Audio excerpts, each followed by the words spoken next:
think Tevez going to Juventus, what a coup that was for me. I mean, on a head-to-head battle, Atletico Madrid can do more damage to Barcelona than the other way around. Either he's really blind or he's fixing the match. I can't see it any other way. It is an upset. You would expect Man United to go and win there. Over $1 billion was paid in transfer fees between the clubs in Europe. And Bayern Munich are going to be favourites for me against anybody at home in the world. The 03-04 season, actually, Olympiacos have won 8 of the last 10 domestic league campaigns, so there is only really one team in Greece, which we kind of already knew. Because things have been pretty much decided, just as a quick glance before we go through the table, PSG is going to lock up this thing with 1 more point. Monaco's solidly in second place. Lille is going to be in that Champions League qualifier position, 7 points ahead of Saint Etienne. If you're a serious talent, you're going back and you're playing for Santos. You're going back to play for, like in Argentina, for River Plate or Boca Juniors, or you're going to Europe. He looked like the Ryan Giggs of old. He was more creative than any player on the pitch. He made Mata look stupid. He made Rooney look silly. I am your host, Joe Usello. My co-host, Rob Rojas. My trusted co-host, Ben the Machine. Good evening, everyone, and welcome to episode 49 of Low Limit Football on Low Limit Poker Radio. I'm your host, Joe Usello. Joining me as always, my trusted co-host, Ben the Machine. Ben, how's it going tonight? Yeah, I'm good, Joe. Yeah, I'm looking forward to another good show, and we've got another good guest, and let's hope it's another good one, and everyone can have some fun. Yep. I'm really excited. We have a great guest coming on tonight.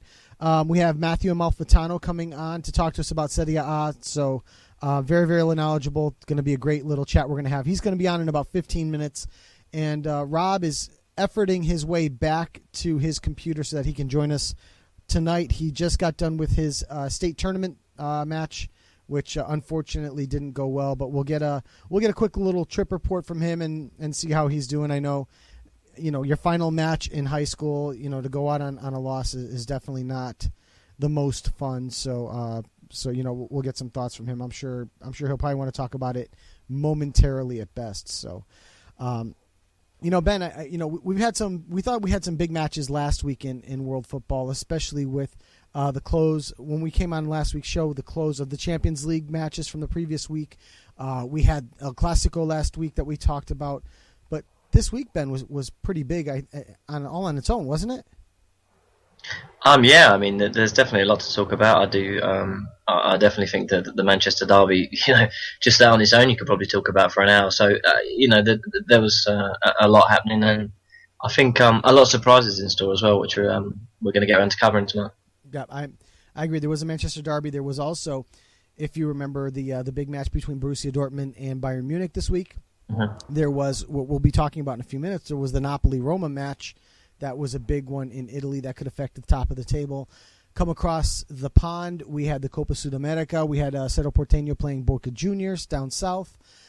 We had plenty of MLS action. Ben, I don't know, did you get a chance to see any MLS matches from this week? I did get to see the Red Bulls' first playoff game. I know we kind of all watched it together on here, and we was talking about it as it goes.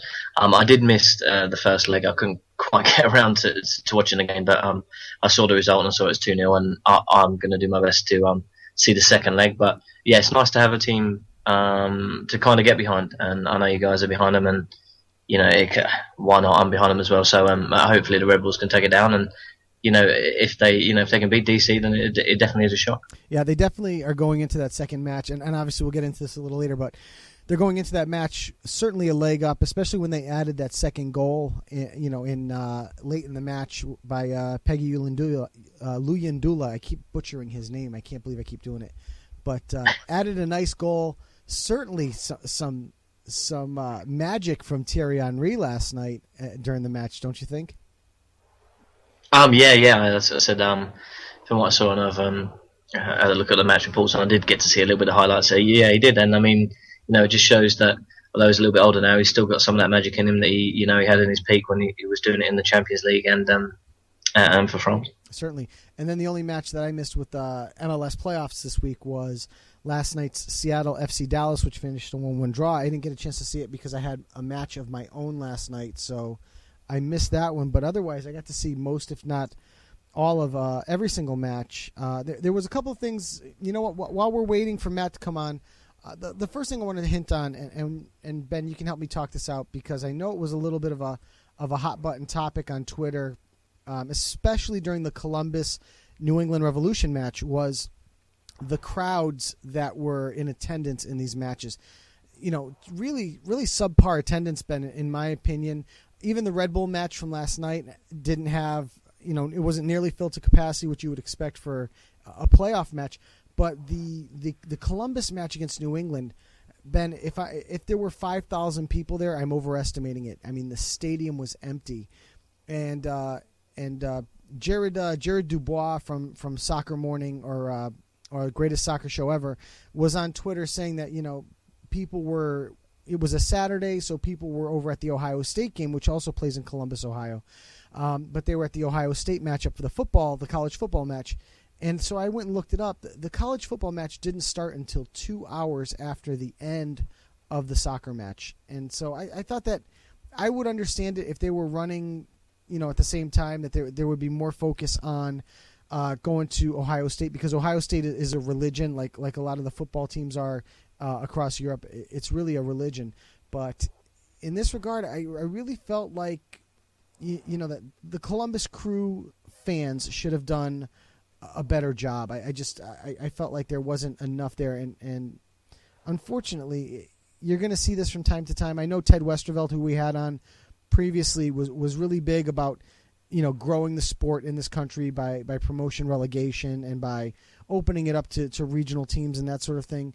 And he's been an amazing follow, Ben. I don't know if you've been watching his tweets with a couple other folks on Twitter, but just an amazing follow about growing this sport here in the United States. And all of a sudden you turn around, you flip on the New England match against Columbus, which if you were lucky to find it anywhere, was a miracle. But you flip the match on, and all of a sudden there's nobody in the stadium. I mean, we had 4 great matches this weekend, Ben. We had the Real Salt Lake LA Galaxy match. We had the Red Bull. So we've got LA involved. We've got New York involved. We've got Seattle, which is probably one of the biggest promoters of football or MLS in this country. You've got Dallas, which is a hotbed for football, playing in this. You've got DC United, is our nation's capital. New England. I live in New England. It's very big up here. You've got some big soccer specific areas in the country with their MLS team in this, and you really couldn't find it on television here, Ben. I'm going to take it back to the Premier League, because obviously I know you're familiar with, but even let's bump it down a level, Ben, and let's go to the championship level. Okay, so the championship level in England, how is it difficult to find matches on television? Yeah, it is very, very difficult. But I think that's more so just for the fact that the Premier League's just so big. It's just so big in England. I mean, with the English football, because due to the 3 o'clock games, that they didn't want to show live feeds for the 3 o'clock games. So for the most part, on a Saturday you would get 2 games shown, which would primarily be the midday kickoff at English time, and then the evening kickoff. But all the main kickoffs and the games are never shown live, because they fear that it would affect attendances. And maybe there's something from that to touch upon. Maybe maybe they wanted people to go to the games, and that's why they didn't show the streams. But I know in America it's a lot easier to see the games. But it seems a bit strange to me that they would do that. I mean, there's no division above that. There's no reason, for them to be showing up at football games. And this is the pinnacle of the season. To see who the best team in the States is. So it kind of baffles me, really. There's nothing bigger than that, soccer-wise, in America. Yeah, it was frustrating to me. I think the Red Bull match I had to get on Univision Mas Deportes, which is kind of the Univision extended coverage. I didn't go over and look at MSG, who would normally have, or Sports New York, which would normally have the Red Bull matches.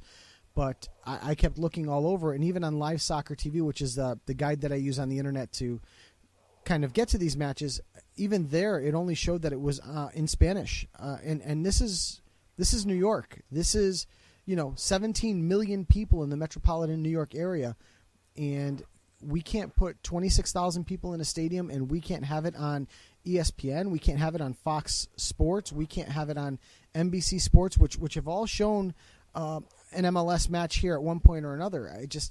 It baffles my mind, and I think, aside from the promotion relegation argument that Ted and those folks make, and they make a great argument, and I'm a believer in it. If you're going to grow the sport in this country, you really need to have this thing on national television. You just need to. You need the exposure. If you don't get the exposure, no one will ever come and watch. So you absolutely have to have the exposure to grow the sport.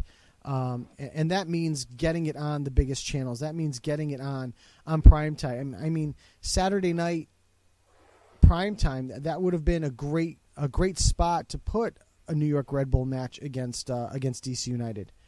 That would have been a great spot to have that LA match on national television. So, and when I say national television, move the game to ABC if you can, or move the game to NBC if you can. Move it to the one of the four majors and see what happens. I have to do a little homework moving forward to see where that MLS final, the Cup final, is going to be broadcast on. If this thing is going to be on ESPN2, I'm not going to really be happy with that. Sorry to interrupt you, John. I must admit, like I said, when I did see the Red Bull game, the first knockout round, I had to find a stream to watch it because I didn't even think it would be on English, on any English sports channel, to be honest. But it was actually on one of the pay-per-view channels for England. So obviously they're taking it not with a pinch of salt, and they are taking it, as a big tournament that should be, should be shown worldwide, should be shown in England. Which, like you said, is a good thing, but especially in America, like you're saying, you've got kids watching this, and that like football in America, and or maybe haven't seen the game before, and maybe want to get into it, and then obviously at a grassroots level as well. I mean, you're never going to get not only the national team to go forward, but you're never going to grow it as a sport, like you said, if you haven't got people coming through grassroots, people coming out of high school thinking, oh, okay, soccer, we'll say. Soccer's a choice. Why don't I play soccer instead of American football or instead of baseball? And that's how you do it. That's how you make it. Along with marketing, that's how you make it into a global sport coming from your country. And I definitely think they need to do that if they want to be treated, in the same vein as the big European leagues. I agree. You just, like you said, you've just got to, you've got to make it available to the masses. And without making it available to the masses, they're not going to know that it exists. And then it doesn't really matter if we talk about promotion or relegation. There's not going to be anything to promote or relegate at that point. So, unfortunately, that was one of the first things I took, and I was going to talk about it a little bit more in our MLS section of the show tonight. But I figured it was a good way to kind of open the show, get it off my chest, so I wouldn't be as aggravated about the attendance and the coverage overall. And like I said, maybe it'll get a little bit better moving forward. So, but joining us any minute now is going to be Matthew Amalfitano. And just to give you his background, he is a writer. He writes for various outlets, including 442. He writes for Bleacher Report. He writes for Futbol Italia. And like I said, he's an expert on Serie A football, but really an expert on Napoli football, and that's kind of, it's great timing to have him on, especially with Napoli's success this weekend over Roma, which was our featured match of the week, which of course, Ben, I got horribly wrong, but I think most people would have gotten it horribly wrong.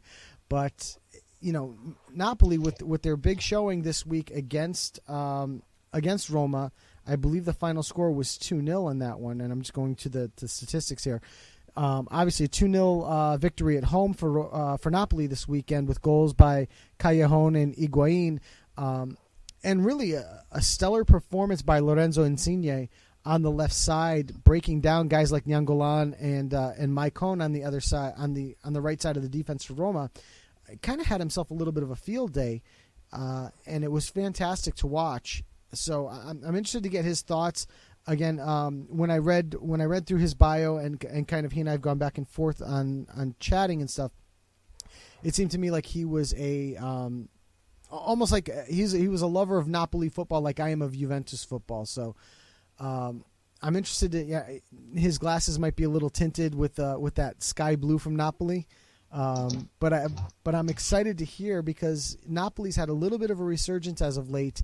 And it's going to be great to talk about Napoli's resurgence, where they're going to be, obviously they finished third. They went into the Champions League. They got bounced into the Europa, and they're actually having some success in the Europa nowadays. So going to be great to see how they do moving forward. So, and Ben, any thoughts about what what you might want to ask him about before we hit his questions?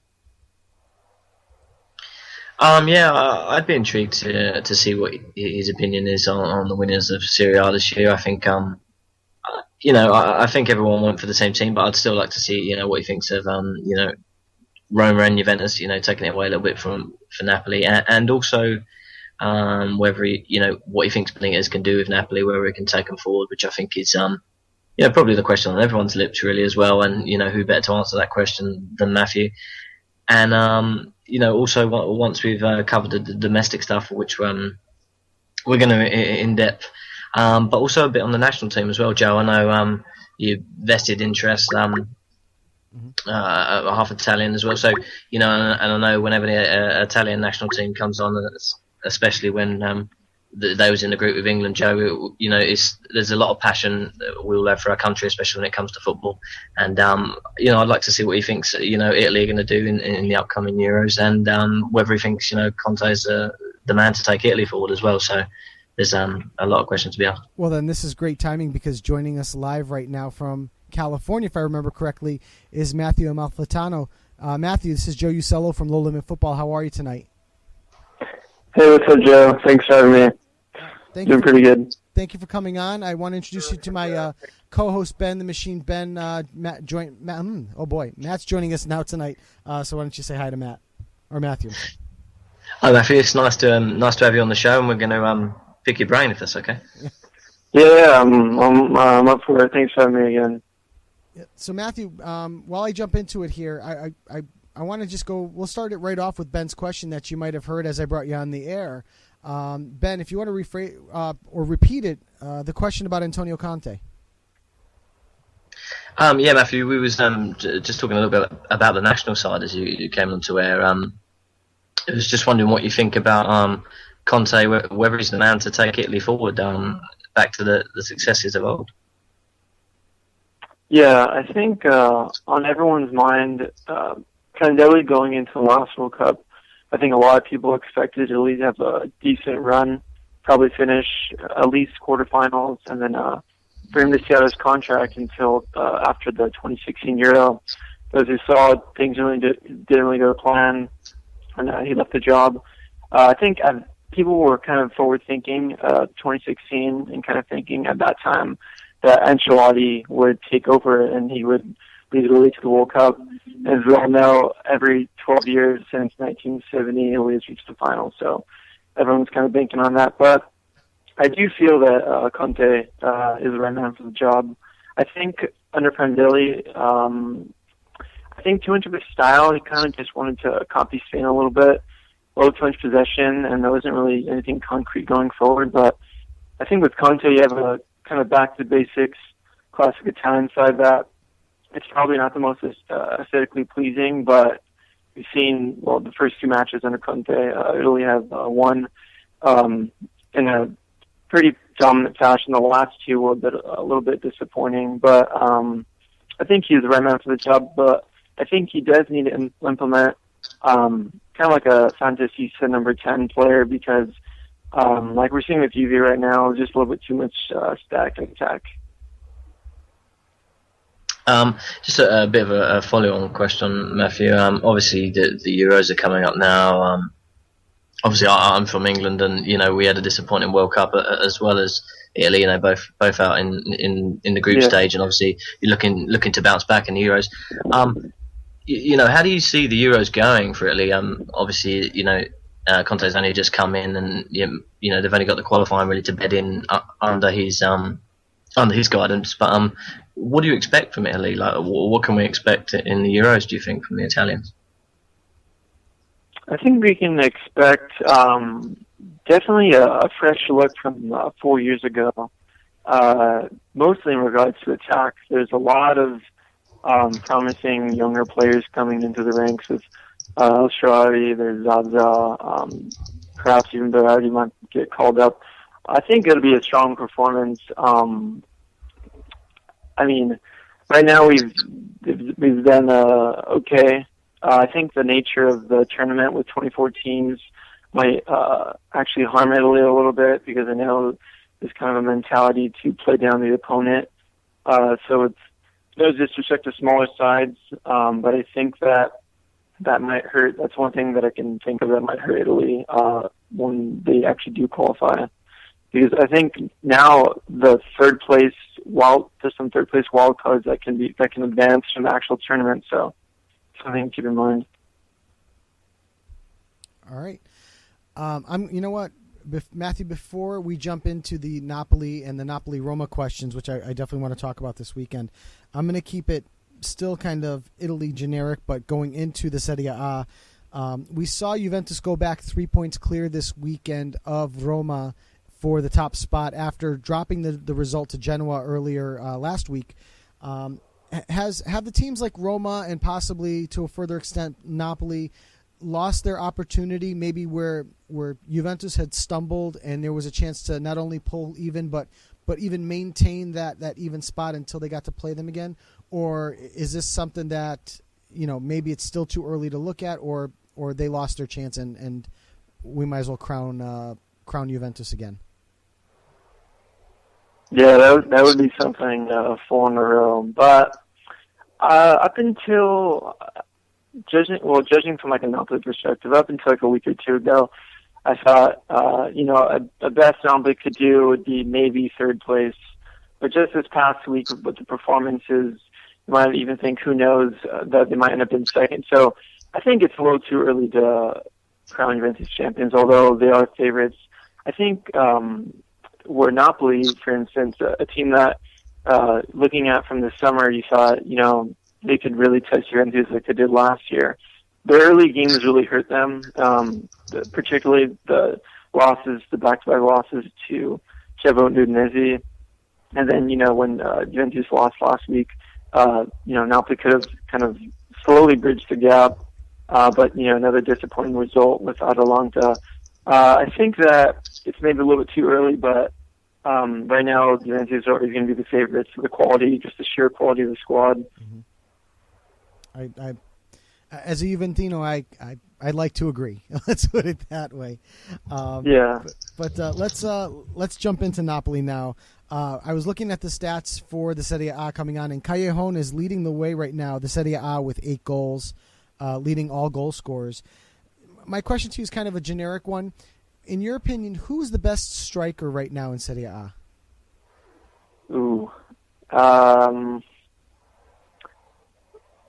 Yesterday we saw the Dybala with Palermo kind of sink Milan. Best striker? Yeah.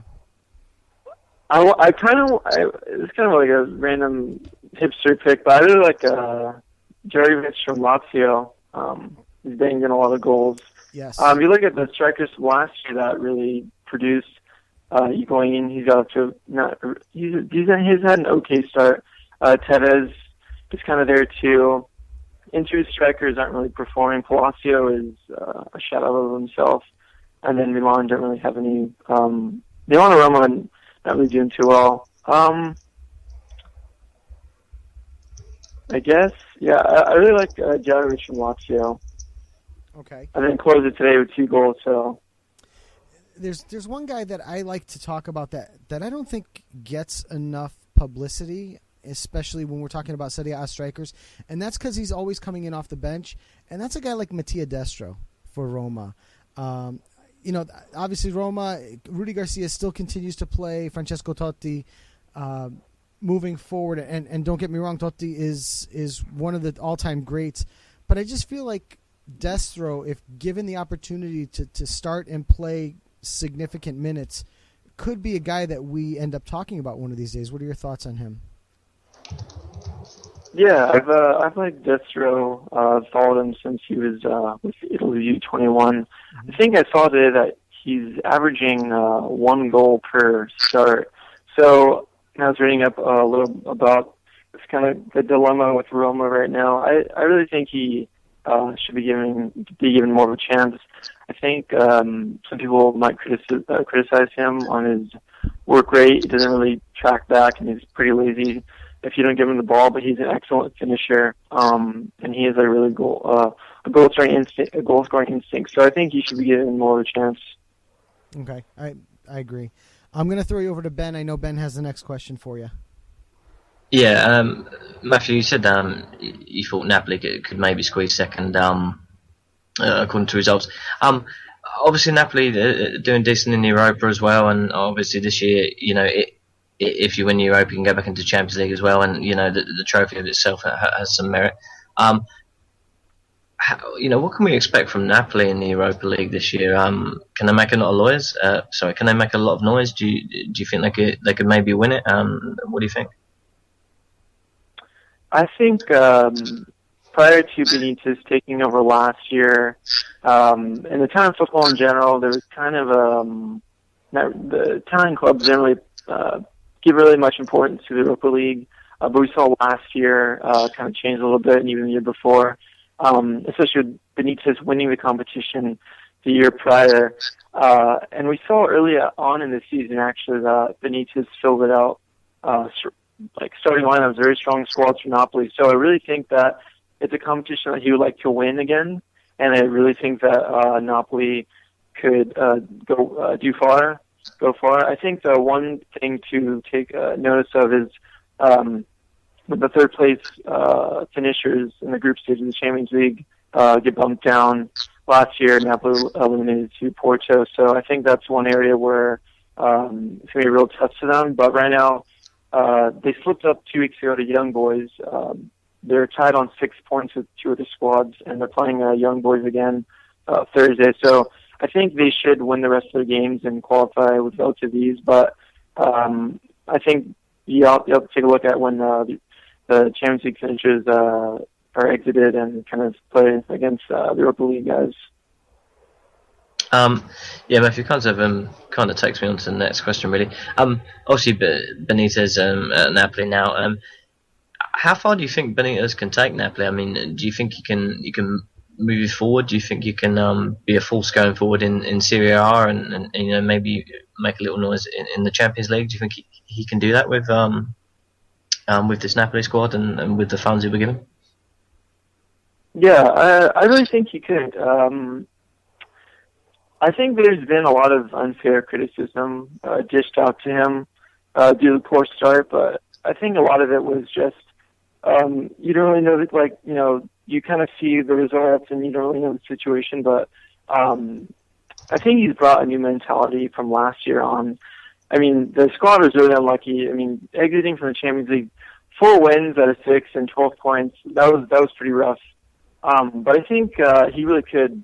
There was some speculation that he was going to get axed this year if the results didn't improve, and that his contract, which expires next June, would not be extended. But with the recent results, I think Benitez has been given faith by De Laurentiis.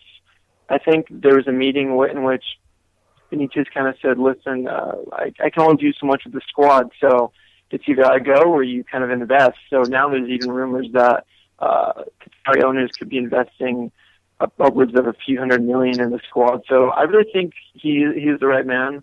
I think there's a lot of criticism dished out to him, but I think it's down to just players not in form and worsening. So I think he's the right guy to bring Napoli forward. Okay, cool. I'll hand you back over to Joe. I believe he's got another question. I was going to say that was actually a question that I had written down for you, Matthew. Is Rafa Benitez the right man for the job? So Ben stole my thunder there a little bit. Let's jump into the match, the big match from this weekend. Obviously, the 2-0 victory for Napoli over Roma. Goals from Higuain, and I forget the second goal scorer at the moment. It's just escaping. Oh, that's right. It was Callejon. But But for me, from what I saw from the match, I was most impressed with the play of Lorenzo Insigne on the left side of the pitch. Especially he created that Higuain goal. It was fantastic. So I'm going to open initially with, what were your thoughts on the match overall? I was not expecting Roma to come out as flat as they did. I know that traveling away supporters weren't allowed due to kind of incidents from last year's Coppa Italia and such, but I really thought that Garcia was going to pump his men up. I really didn't really expect them to come out just not looking like they wanted to play.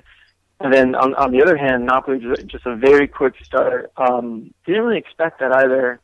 Usually takes about 15 minutes to get the guys in the game. But, yeah, overall, really impressed with Insigne. I'm glad he's kind of fought back against criticism from his own fans. And then, obviously, Higuain, it's really big for his confidence. He scored 5 goals in the last 3 games. And probably the most impressive player that I thought was Koulibaly in the back four.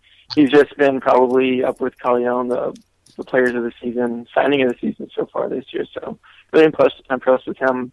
I think the scoreline doesn't really suggest the overall match. I think it could have easily been 5-6-0. Second half, Napoli suffered a little bit. Roma they dictated more of the match, a lot of possession, and were close to scoring, but Rafael had a few good saves. But overall, good performance. Tough matchup this weekend against Fiorentina, but overall, good performance for Napoli, and Roma are still kind of asking a lot of questions, so that'll be interesting to see. Okay. Before we go any further, I'm going to introduce you to our third co-host, who's fresh off his last high school match of his career as he's a graduating senior this year. Rob Rojas. Rob, say hello to Matthew Amalfitano. Hi, Matt. It's nice to meet you. It's a Rob. So, Rob, I'm going to actually throw it over to you and let you take it to the next question for Matthew. Yes, hi. I do have one question. What do you think is the I know this is probably a bit too early to decide, but if you have to choose, which of the Italian teams is going to have the big effect tomorrow or Wednesday, Juventus or Roma? Big effect. I think Juventus will get it done. They're playing at home. They kind of, we saw the last match against Olympiacos that, they didn't really start playing until the second half, and then they just battered Olympiacos with shots. Pretty unlucky not to at least make one. Goalie had a pretty good performance. I would go with Juventus. Roma is always going to be tougher against Bayern, but I don't think obviously the scoreline won't be that embarrassing. So I think Juventus would get it done, and then they should. That would put them in a great position to qualify, or if they don't, could be heading to the Europa League. So it's a do or die right now for Juventus. All right. Just to follow up, do you see Roma or Manchester? Do you see Roma being able to advance out of the Champions League as the surprise, being with Manchester City, Bayern, or do you think they'll fall into the Europa League spot and go from there? I think they will get it done narrowly. It reminds me of a few years ago when Napoli were kind of in the same situation.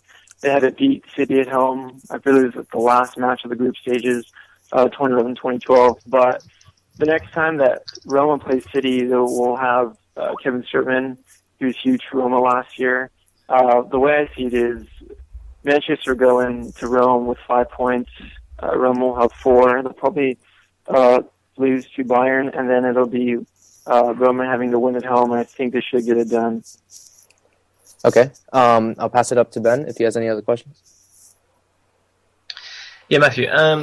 We spoke a little bit about the Champions Leagues on here before, and I did say that I thought Juventus could maybe be a dark horse for the Champions League. Obviously, they haven't had the greatest start, but I still expect them to come out of the group. Do you think Juventus could be a dark horse in this Champions League? I mean, I think Juventus, me personally, I think they're a very strong team, and I think that they've got, maybe that over the other big teams in the tournament. I just wondered whether you thought, Juventus had any chance of, maybe getting to the last four, or making some real noise in the Champions League. Yeah, I think just down to the quality of the players they have, definitely they can make a big run. I think, though, the one thing that does need to change for them to kind of make this deep run is they just have to abandon the 3-5-2. Simply, it just doesn't work in European play. The wingers, the outside wingers, they get marked out of the match, like center and usually Samoa, and they're not really effective then. I think in Serie A it works because a lot of teams kind of just sit back and defend, and so Juventus comfortably control possession. But I think once they switch to a 4-3-3 with probably Jovinko or Tevez on the wings of Morata, I think it's going to have a huge change on the spot on the side. So I think then they could potentially make a deep run. But now I would see them getting out of the group, but from there on, I'm not sure. Okay, kind of going a little bit back to Serie A, but still on a bit of a Juventus theme. I know you said maybe Napoli could break top two in Serie A, but if I had to push you for a Serie A winner right now, and who would you take? I'd probably still say Juventus. Just the quality of the squad right now is just unmatched. I think they are going to get challenged to the very end, but I still think it's going to be Juventus until Napoli kind of invest a little bit more, then they can make a big push. Roma, I mean, they're only 3 points back, who knows, but I think at the end it probably will be Juventus. Okay, just one more, Matthew, while you're talking about the money to be, the potential money to be invested. If there was a lot of money, given to Benitez within the next few years, what positions in the squad do you think need the most investment right now? I think right now, easily Napoli possesses one of the strongest attacks in Europe. Insigne, Mertens, Hamsik, Kalyan, Higuain. It's just top quality stuff. But even under the Mazzari days with Napoli, just the center backs are just very poor. Concede a lot of errors and stuff. So definitely the center backs. Right now, Koulibaly is excellent, but Albiol has worsened a little bit, so definitely a better partner with him. And the midfield as well. I think right now they're okay. We're okay with Jorginho and the newly acquired David Lopez, but definitely for the pivot, the thing that Napoli's really missing this year is just a real ball winner. Berami transferred to, I believe it was Hamburg, and his quality, he's just sheer tenacity, athleticism in the midfield is really missing for the Napoli side. So for them to invest, definitely center back, defensive midfielder, and also I would say a right back because Christian Maggio is 33, 34. He doesn't have the legs anymore. I think a good buy would be Darmian from Torino. Okay. I'm going to hand you back to Joe. Yeah, I was going to say Darmian is really would be a nice addition in that spot there. So that's something. I mean, is that just as a quick follow up to that comment? Is that something that has been on in the rumor window, or is it something that's just kind of more of a wish list kind of thing? No, I think it's just kind of a wish list. I feel though in January Napoli is they're going to invest in some way in the defense. And with Torino's kind of shaky start, maybe we'll see a deal where, like last year, D'Ambrosio headed to Inter. Maybe Darmian will kind of do the same thing. But right now, it's a wish list. So I have a follow-up question because we've got about 7 or 8 matches between here and that January break, that kind of 2-week window between Christmas and New Year's. And I was just looking over Napoli's schedule coming up and discounting the Europa League matches. They have Fiorentina on the road. They have Cagliari at home. Then they are on the road to Sampdoria, who has been playing out of their minds lately. They're going to be at home to Empoli. They're going to be on the road to AC Milan, at home to Parma, and then they're going to close the year out at Juventus up in Torino. You know, if you give away, let's say, the Juventus match, but the other matches, I think that the difficult ones are going to be the Fiorentina spot's going to be tough. Is going to be Sampdoria, like I said, is playing very, very well. They're going to have to go to Samp and try and get a result there. Do you feel like with the mix of difficult matches in the Sampdoria match and the Juventus match, and maybe some of the softies here, they've got Empoli in there, they've got certainly a subpar Parma team that they're going to play at home. Do you think Napoli could really define their season and break into that top 2 based on the matches they play between here and the end of the season? Yeah, Joe, I previewed a little bit the schedule coming on. It really is a crucial time for Napoli, these matches. I just want to point out the Juventus match in December is actually the Italian Super Cup, so that's going to be played in Qatar.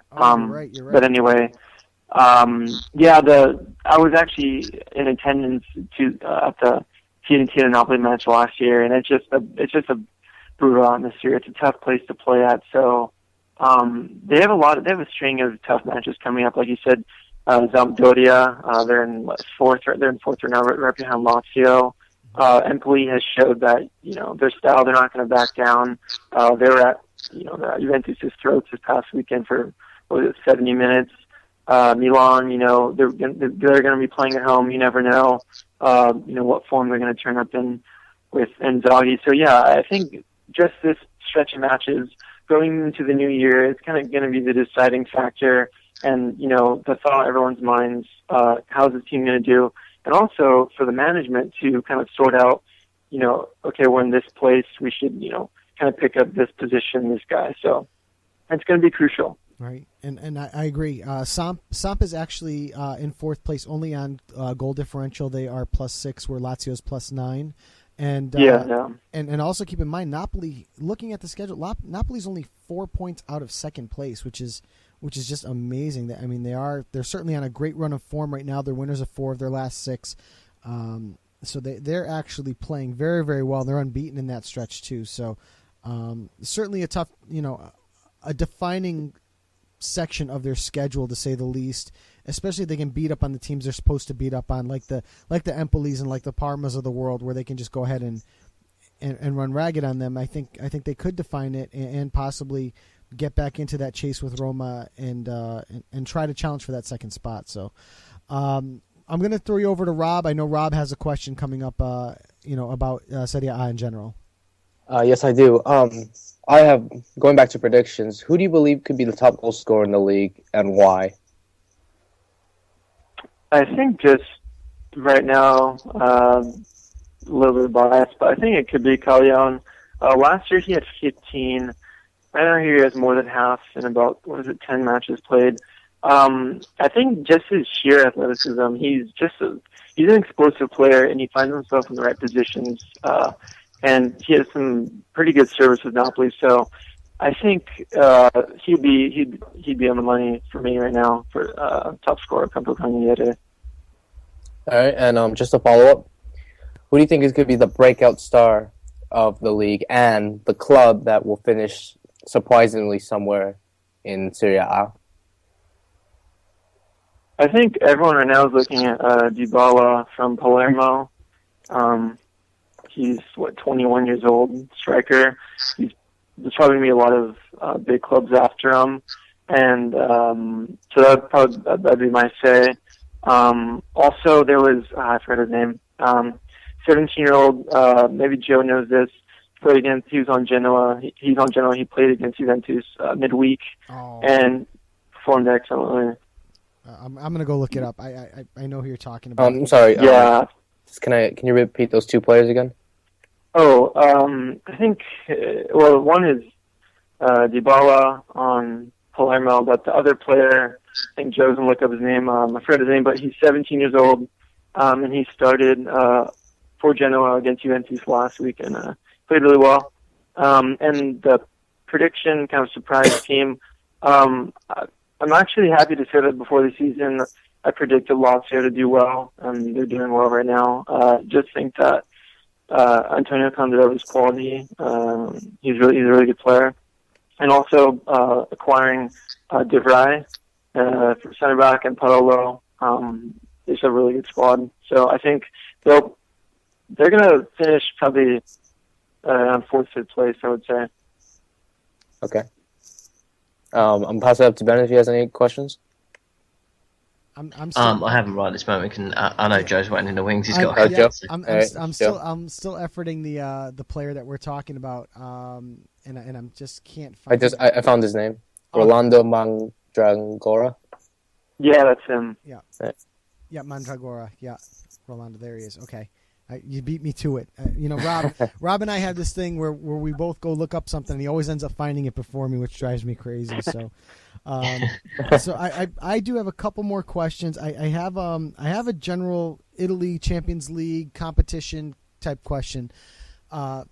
There's a common train of thought in Italy that, or at least that from what I've seen, that the Champions League and the Europa League competitions, and especially the Europa competition, tends to be sort of a second fiddle. I think even last year Antonio Conte said at one point that if it was between, I think it was him who said if it was between winning the Europa League and winning the Serie A, he would go for the Serie A instead. So because of, and I think his thought is kind of echoed around the Italian clubs overall. But what that's done is it's kind of hurt Italy's ability to put more teams into the Champions League because they only get the 3 spots nowadays. So my question to you, Matthew, is one, why do Italian clubs treat these European competitions as sort of second fiddle? And two, does there need to be a cultural change, especially with, like, let's say the FIGC, to add more emphasis to these tournaments because they bring in a lot more money to these clubs? Yeah, I think the mentality kind of stems from when Italy had the chance to put 4 teams in Champions League and UEFA Cup. Europa League was kind of second, an afterthought. But I think now what we're seeing is that, Germany is a few years away from catching up for Italy, so the effort is going to be needed to be taken now. I think that, they're kind of realizing, 3 teams in Champions League, for a football nation like Italy, it's kind of a shame. So I think now more clubs are starting to take it more seriously. Yeah, I think it was Conte that had that. He said that statement, but I didn't get a chance to look at when Tevecchio was against the Albert. No, who's it? Forget the other candidate's name, but. Yeah, I'm not sure. I think there should be a lot more emphasis, and the money does will pull money in, and 2, obviously the coefficient is helping. I don't know if you guys saw, but Italy is in 3rd right now, and a lot of that is due to, surprisingly, Torino winning 3 matches. No, they're 2 matches that they won, and they drew the other one. So.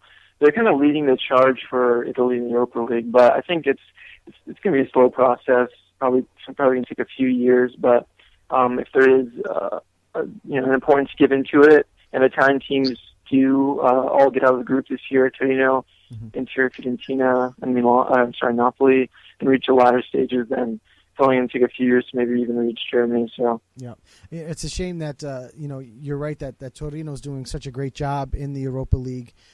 It's a shame that they ended up selling Cherchi to Atletico Madrid moving into this competition. You would have hoped that they could have held on to some of those bigger name players to be a little bit more of a force. But I'm guessing that they did it as an economics thing, just to bring in the extra money when they could.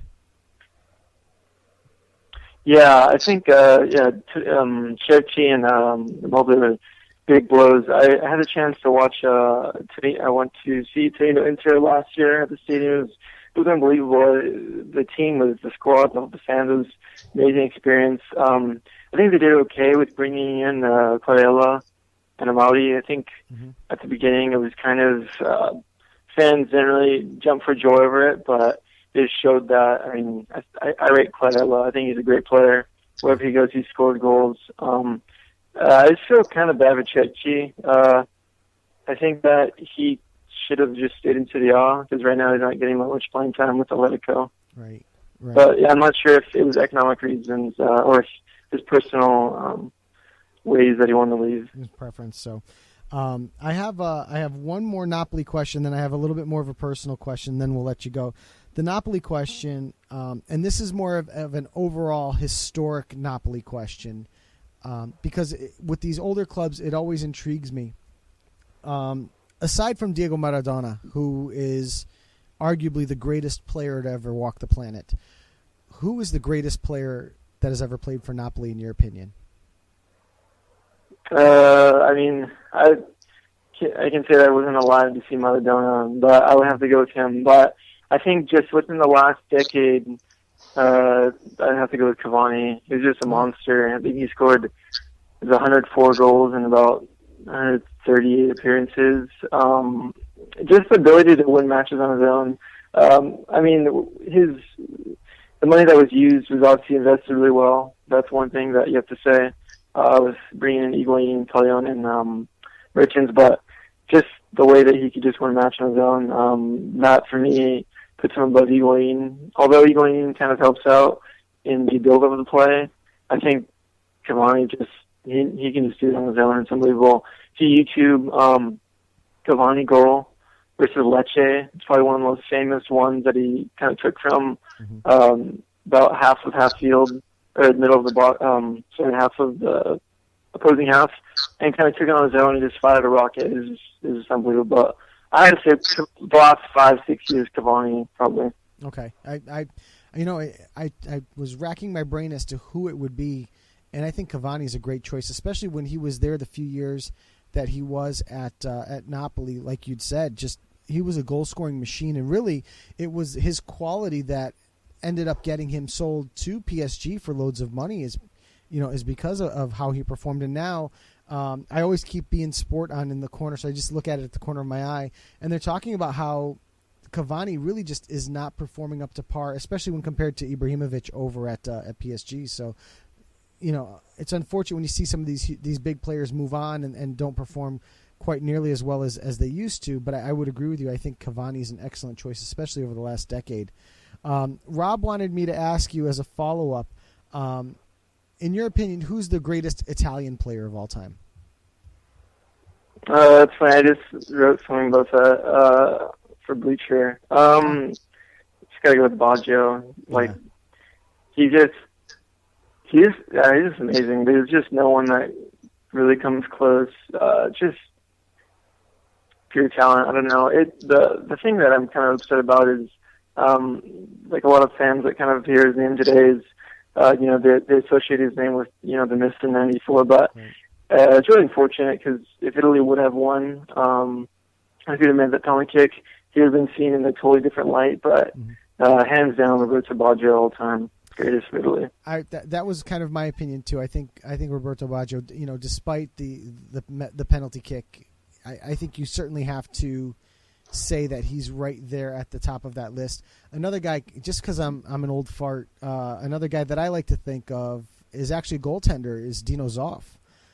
Here's a guy that in '70 was at the top of his game at the World Cup, only to come back 12 years later and go ahead and win the tournament. And that's really one of my first memories of Italian football is Dino Zoff and Paolo Rossi and that whole '82 squad in Spain winning the tournament. Just that feeling of victory was great. So I always kind of hold Dino Zoff up in that light as well.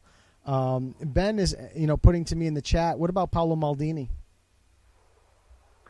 Yeah, I think it's one of those things where you can kind of judge players from kind of two different standards. One with just quality of the actual player, and then with achievements. I'd say one mean, he's won, 4 Champions Leagues, but unfortunately, he was on the end of losing teams for Italy. But yeah, obviously, up there with the best left backs of all time with Italy, with Facchetti, Gentile played a little bit of left back, but yeah, really unfortunate. 2000, 98, penalty kicks, and then 2002, that's another bad taste in the mouth of an Italy supporter, but I won't go there with that. Yeah, it's amazing the Maldini reference and the Baggio reference. These are guys that didn't win the World Cup, and we've been kind of spoiled in this Italian era, where we've had 2. In my lifetime, I've seen 2 World Cup championships, so tend to feel kind of spoiled where we can talk about these players who didn't win a World Cup, considered some of the greatest products to ever come out of Italy, especially Maldini.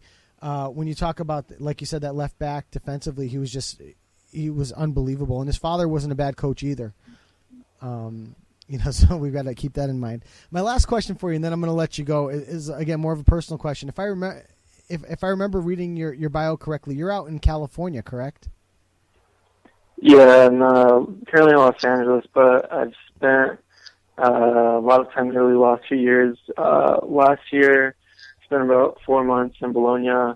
Last 2 years collectively, I went to 14 matches around Italy, and I went to a Tottenham match.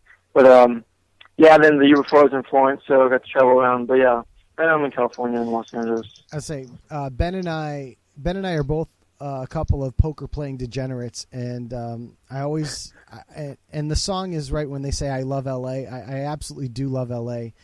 But how does somebody end up all the way out in Los Angeles from Florence? Yeah, my parents immigrated. They were born in tiny island of.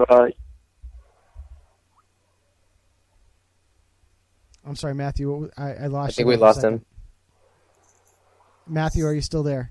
I think we lost him. Oh, let's see. Matthew, are you there? I think he has been cut off. I don't know whether you want to. Well, he's actually buzzing back in again. So let me. Matthew, do I have you? Yeah, sorry about that. I don't know what happened there. No problem. Yeah. Yeah, so I was just going on. My family, they're from this island, Ischia, which is in the Bay of Naples. And then, they immigrated along the rest of their family to Los Angeles, to this little port town called San Pedro, where a lot of the immigrants fished, but a lot of them were Sicilian and people from Ischia, so they went for Juventus and Napoli, so that's where I'm from. And this will tell you how small of a world it is. My sister-in-law's family is from Ischia. So yeah, it's funny. I don't doubt that. It's super small, but that kind of stuff happens all the time. Yeah, and my family's from a small island in Italy as well called Sicily. My father was born in Canagatini Bagni in it's a provincia di Siracusa, so it's just outside of Syracuse, and he migrated over here in 1967. So. Nice. Yeah, and I got to visit once, and I'm, just listening to you talk about you were just in Italy and got to see 14 matches. I'm incredibly jealous because I haven't been to Italy in over 30 years. You got to make the trip. It's I've been to a few Galaxy matches and this and that, but there's nothing like sitting in the curva with just crazy fans, and there's nothing like it. So you just have to go. Yeah, it's certainly. I don't even want to say it's on the bucket list. It's just on the list, and it'll probably happen within the next couple of years for sure. So, again, Matthew, thank you for joining us on Low Limit Football. Great discussion. I'm glad you were able to give us so much of your time to discuss things, and we'd love to have you back real soon.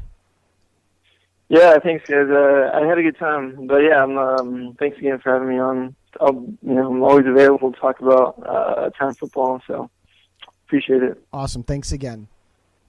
Yeah, thanks for coming on, Matthew. It was a pleasure having you on. Yep. All right. Thank you. And that was Matthew Amalfitano from Bleacher Report, from 442, and from Football Italia. Guys, great discussion, wasn't it? I mean, fantastic. Yeah, I agree. You know, Yeah, it's very knowledgeable. It's nice to for us to have guests from from different leagues, from different areas of the world, and just to speak about football, on different levels. And it's really, really nice when they're as knowledgeable as people like Matthew. And yeah, it's good for everyone listening, and obviously it's good for us to get to speak to him. And of course, Sir Bob in the chat, a lot of crooked noses there, I bet. So. and Balotelli, hands down, best Italian ever. Of course, you're saying that now, but you weren't saying that 3 years ago, Sir Bob. So let's hit the Serie A scores from last week as we're on. As soon as I can actually get my my computer rolling here, because it's been acting kind of funky. But let's hit the scores from last week. We'll cover our Serie A stuff, and then Rob, I'll throw it over to you, and we'll head over to La Liga. So, previously in the week, Sassuolo 3-1 over Empoli. And remember, Italy played a double this week. They played midweek matches and then the weekend matches. So Sassuolo 3-1 over Empoli. Torino 1-0 over Parma. Inter in an upset 1-0 over Sampdoria. That was a question I had for Matthew. I could ask him the next time. Was the situation with Walter Mazzarri at Inter, because it seems like every week they want his head, and they're coming off of a loss this weekend, the 2-0 loss to Parma.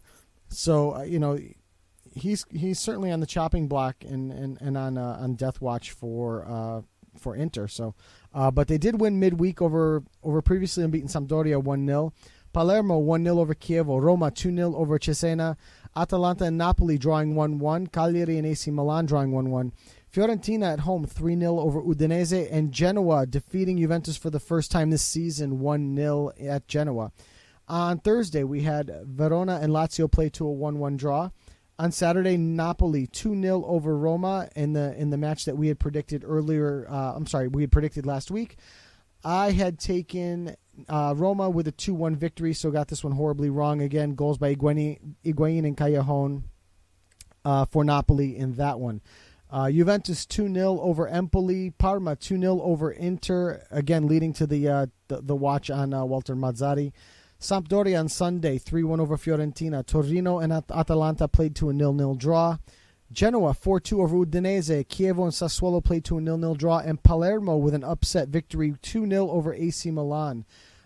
We also had matches earlier today, and I will just go flip over to them to see that Cesena drew Verona 1-1, and Lazio 4-2 over Cagliari. Going into the tables, as we had talked about with Matthew earlier, Juventus moving back on top by themselves, 25 points after 10 matches. Roma in second place on 22 points. Lazio and Sampdoria tied for third on 19 points. And then fifth place, see Napoli and Genoa holding spots. In seventh, AC Milan and Udinese even on 16 points. In ninth place, we have Inter on 15. And then in 10th, we have Fiorentina and Verona tied on 13 points each. Propping up the bottom of the table, we have Chievo on 5 points, losers of 4 of their last 6. Parma on 6 points, breaking their losing streak with their victory over Inter this weekend, but they're only on 6 points and in the relegation zone. Cesena on 7 points. They're in 18th place. Just outside of the zone is Empoli on 7 points.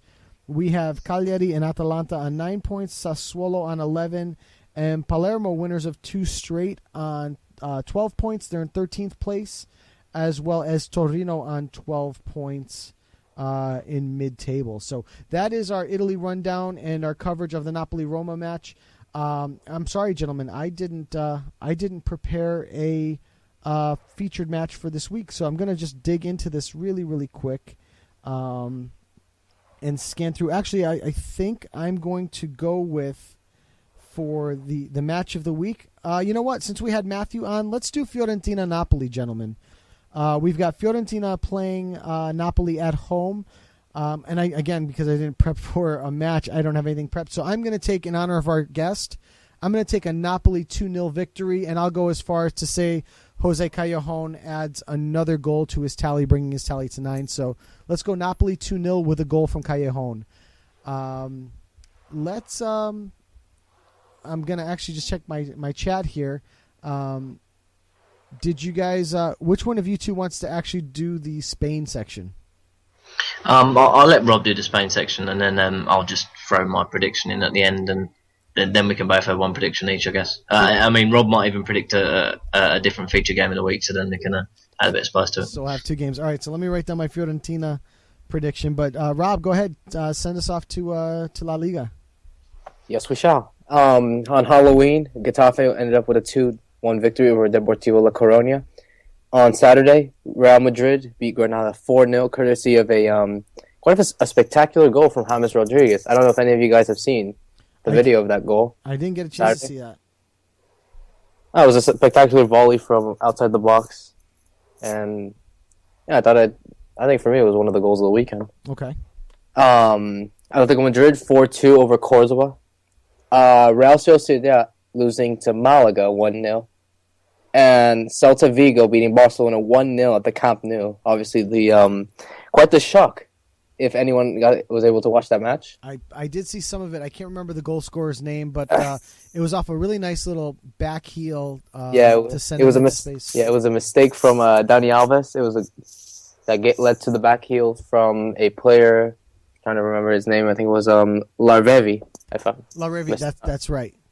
And I don't know about you guys, but I think this is quite a really shocking result, to say the least. I mean, you got maybe one of the best front three in the world, maybe if not the best front three in the world, and ending up losing to Celta Vigo. I agree. 1-0 at the Camp Nou. You have Neymar, Messi, and Suarez. So. If I remember right, guys, it's also a result that kind of sends Barcelona like mid-table, right? Or not mid-table, but fourth. Yeah, so it's certainly a surprise result, to say the least. Yeah. Going back to on Sunday, Athletic Bilbao 1-0 over Sevilla, which could have actually, had Sevilla won that match, could actually have captivated themselves up to first place in the league. They could have gotten 25 points, but they stayed up and lost and only got 22. Levante 2-1 over Almeria, and Elche beating 2-1 to Espanyol.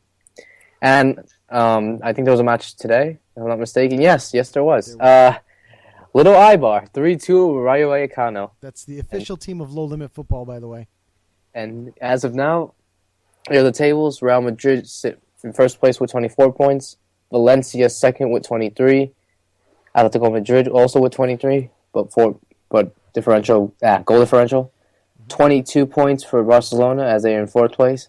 Fifth place, Sevilla with 22 points as well. And sixth place, Celta Vigo with 19 points. And the special mention to Eibar as our official team of Low Limit Football, they are currently 10th in the league. 5 points away from relegation as well. So. Yeah. Not even just 5 points. I guess 6 points from clinching a Europa League spot. It's glass half empty or glass half full. Either way. But well, I mean, I think once we know mathematically they can't go down, so when there's like 10 games left, then we can look upwards. Well, yeah, we can celebrate. Guys, the only sad thing is that once they stay up, they don't get relegated, because obviously Elche did that last year. Elche was our team, and once they stayed up and avoided relegation, then we needed a new one. So we have Little Eibar. Who's going to be our team? And we can't take Blackburn because even though they're going to come up next year, they already have a section of the program. So we're going to have to pick another team, gentlemen. I'm sure we'll find one. Yeah, we'll find one in the future. I mean, we cover 5 leagues, and no, I mean, the Spanish league is just showing a bit, its depth now, and there's a lot of surprises in Spain, which it's making it a lot, a fun league to watch, and there's always lots of goals in Spain. Certainly. I think I also want to. I just wanted to make a little mention. I think if Eibar do indeed stay in La Liga, imagine the amount of money they'll win. How much that money could be spent for their stadium, the club itself, etc. They'll be able to add on another 10,000 seats. Oh yeah. Yeah, I believe that the capacity is like 5,000, wasn't it? 5,000.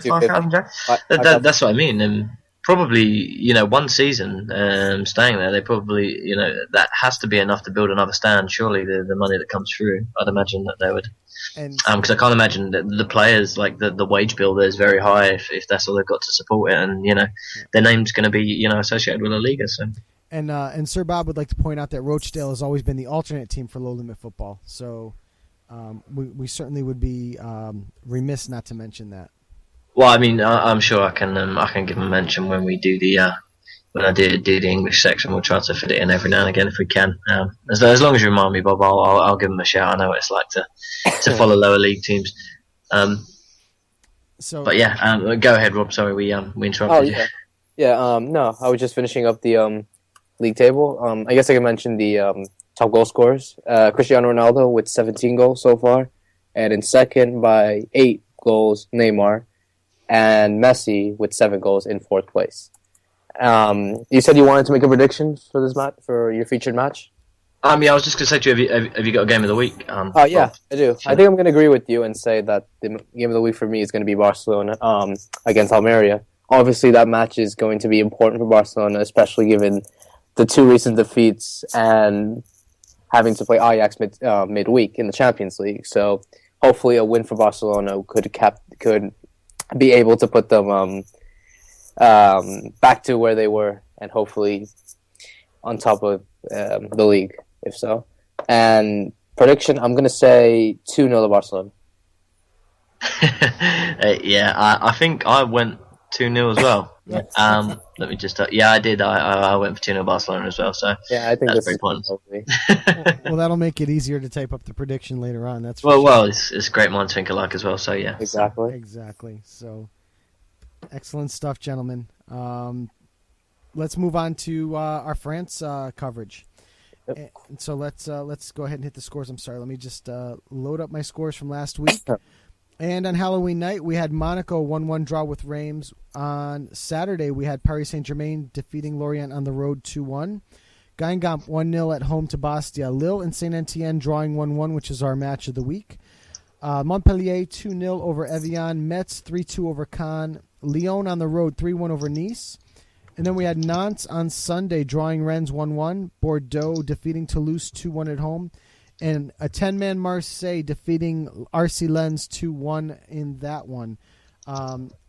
Let's go into the Lille Saint-Etienne match, and I'm just going to go back and look at my prediction, which I believe I had said that Saint-Etienne would win this one 2-0, and again, it's been a bad week for me apparently. 1-1 draw in this one with goals from Michael Frey in the 15th minute, and we also had a goal from Max Gradel in the 59th minute. We also had Origi missing a shot on the 71st minute, Divock Origi, and we had Max Gradel missing a penalty in the 84th minute. So a couple of penalty misses in this one, a couple of big saves from Stéphane Ruffier and from Vincent Enyema, keeping this one an even 1-1 draw. Shots in this one were 17-7 in favor of Lille, and possession was also 54-45 in favor of Lille as well. So kind of going against prediction, I would have expected a little bit more out of this Saint-Etienne squad, who had been playing pretty well, especially been playing well in the Europa League, where they're doing reasonably well. So interesting to see them go ahead and draw this match to Lille. Lille actually had been struggling as of late too, not playing very well. So let's hit the tables real quick. Marseille still leading the way, 28 points after 12 matches. PSG is closing the gap though. They're on 24 points and in second place. Lyon on 23 points. Bordeaux on 21 in fourth place, tied with Saint-Etienne. In sixth place, we have Nantes on 20 points. On seventh place, we have Monaco and Metz on 18 points each, and both with a 1-goal differential as well. In ninth and 10th place, we have Montpellier and Nice on 17 points. Propping up the bottom of the table, we have 3 teams, gentlemen, at the bottom of the table, all on 10 points. Lorient, Bastia, and Evian, all 3 on 10 points. Lens, 1 point outside that relegation zone on 11 points in 17th. And we have Guingamp and Caen on 12 points each. Toulouse on 14, Reims on 15, and mid-table, Lille on 16 and Rennes on 16 points as well in 11th place. Your top goal scorer is now there's a tie for top goal scorer between André Gignac of Marseille and Alexander Lacazette of Lyon, both on 10 goals each. Yetter for Toulouse on 6 goals with Eduardo from Nice on 6. Then we have Ibrahimovic, who has not played in the past, I believe, 6 matches on 5 goals. Edison Cavani on 5 goals, Lucas Moura on 5 goals as well, rounding out your top 7 goal. Roland from Bordeaux rounding out your top 8 with 5 goals as well. Again, coming up, match of the week, which again I did a bad job and did not get a chance to prep one, but I think this one's going to be an easy one, gentlemen, to prep. We have the big match at the Parc des Princes this weekend. We have PSG against Marseille. So we're looking at top goal scorers. I don't know the status of Zlatan Ibrahimovic as of yet, but this Marseille team, gentlemen, is really, really flying high. They did stumble a little bit with a 1-0 loss to Lyon last week, but otherwise on excellent form. So, I'm going to take this one, and far be it from me. You guys know I don't like picking draws, but I think this one, a draw would be considered a victory for Marseille. So I'm going to say 1-1. These two teams will play to a 1-1 draw. If Ibrahimovic shows up, I think the result could be different, but I'm going to stick with a 1-1 draw. But that's certainly, without having researched all the other matches coming up, I would say, gentlemen, that is the match of the week in Europe, don't you think? I didn't look at the English matches coming up, and we just had Dortmund-Munich this past weekend. I've got to say PSG-Marseille is the one to watch this weekend. Yeah, I agree. And Ben, I know you've done your England research, so I would imagine you may have something to say about that. It is Liverpool-Chelsea this weekend, but I think with what's happened to Liverpool of late, I think, for me, as it stands, especially on form, Marseille, PSG's looks on paper to probably be a better game. I'd probably expect there to be more goals in that than there is in the Liverpool game. Agreed. So, all right, take us over, Ben, while you've got the mic, take us over to the Bundesliga. Okay, we're going to go to the Bundesliga. There was one game on the Friday. Schalke beating Augsburg 1-0.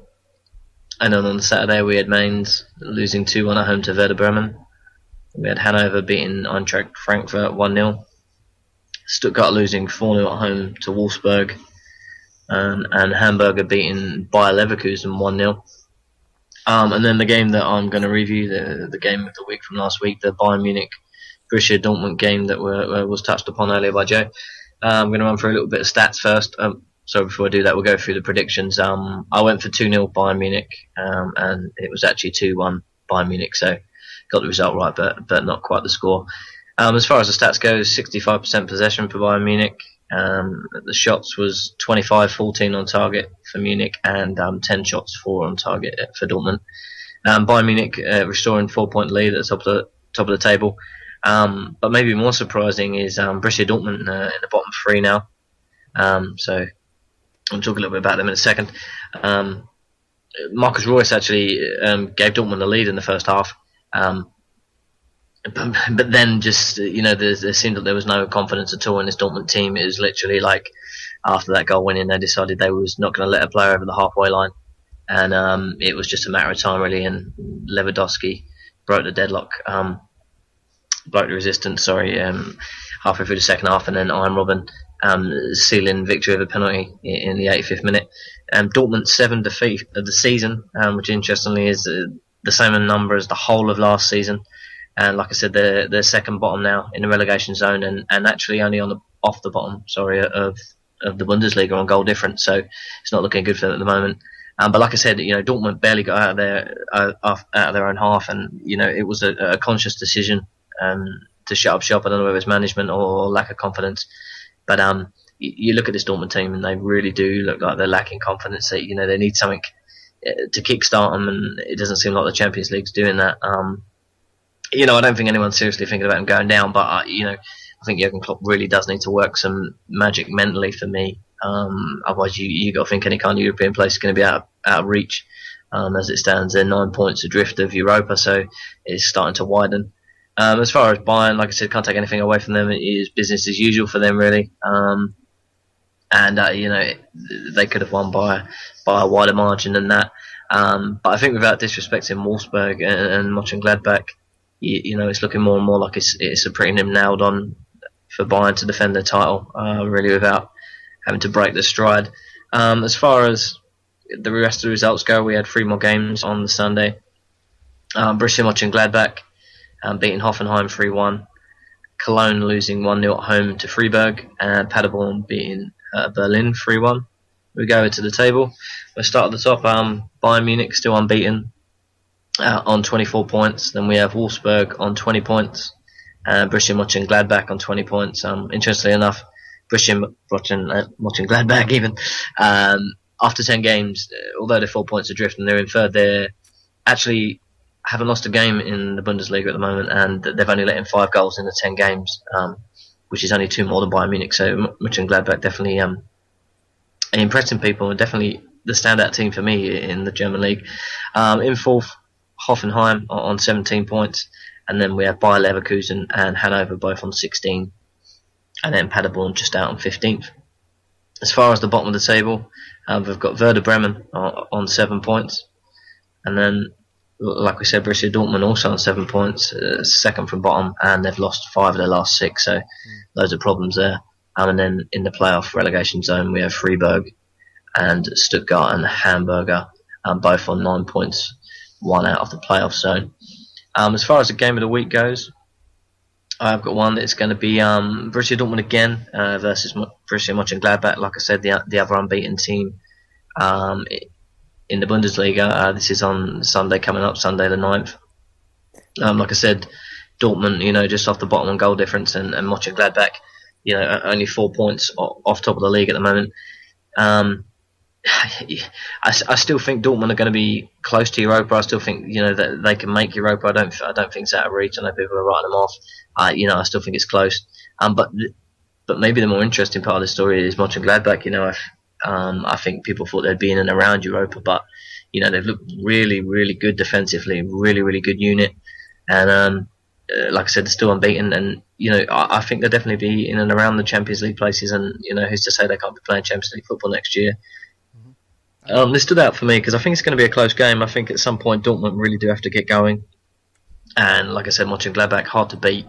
And this is what made it an interesting game for me. I think it's going to be a hard game to predict. You could see Dortmund come out the traps and actually, if they've worked hard on the training fields, then they maybe come out and get a result here. But at the same time, Mönchengladbach, they look decent, and they're picking up wins all over the place. And I did have a quick look with the bookies just to see what the odds are on Mönchengladbach, and for me, 5-1 for Mönchengladbach at a Dortmund team that's lost 5 of the last 6 seems too long.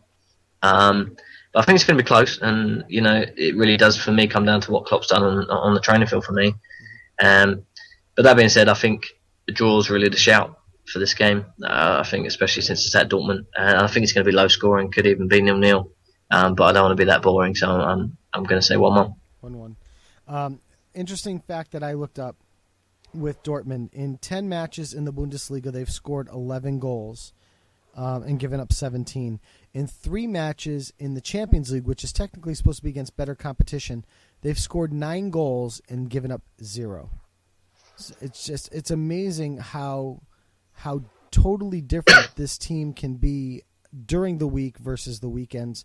And now that I've got Goal TV on my television, I'm going to certainly be trying to catch a little more Bundesliga and get a better look at this Dortmund team to see exactly what they're doing differently at home during or at least during the Bundesliga season versus what they're doing during Champions League. It's just shocking that this team can be so different on the weekend versus during the week. I think maybe I can only see it being confidence. Maybe in the Champions League they're thinking because they've had a bad start, no one's really expecting them to do something, whereas in the Bundesliga they are. That's the only thing, if there is any logical explanation. But you look also that they could pull on the Champions League results to give them the confidence to go forward in the Bundesliga, but it doesn't seem like that at the moment. But you only need one big result. I think if they did turn over Mönchengladbach this weekend, then you have to take confidence in something like that, especially against a team in good form. But I think a draw is quite a good shout. But like I said, I wouldn't want to be the person that has to predict this game because it really could go any of 3 ways. Sure, I agree. Well, Ben, unless Rob, you have anything else you want to add about the Bundesliga? No, I mean, I guess I'll agree with both of you and say how surprising to see how Borussia Dortmund are in the relegation zone, to be honest. Right. And what's funny is that they're not even in that playoff spot. They are in the relegation position. I think which is I think amazing. the next few matches are going to decide Jurgen Klopp's future. With all seriousness, You think he's actually on the hot seat? yes, I actually do believe. Wow. Because you wouldn't. I guess I want to be honest. You don't. Dortmund aren't used to being in that sort of position for the last 4 or 5 years or so. So having to see this type of change happening is I don't want to say it's similar to what Manchester United was last season, but you can have its similarities. Mm-hmm. No, it amazes me to even hear the thought of it, because I consider Jurgen Klopp one of the top, I'd say, 10 managers in all of Europe. I think he's certainly on that list. He's a fantastic manager. Just to hear it, it's one of those things. It's like, really, but I could see the the thought process behind it with somebody that's almost seemingly has lost his squad. So I would certainly not doubt your opinion there. Yep. I definitely think it's definitely one, probably the biggest talking point for me in Europe at the moment. I mean, I think they're as far away as any team that you would expect to be in any league. So it's definitely something that I could imagine, or a lot of footballing eyes, Europe and probably worldwide are on Dortmund at the moment to see what's happening and why.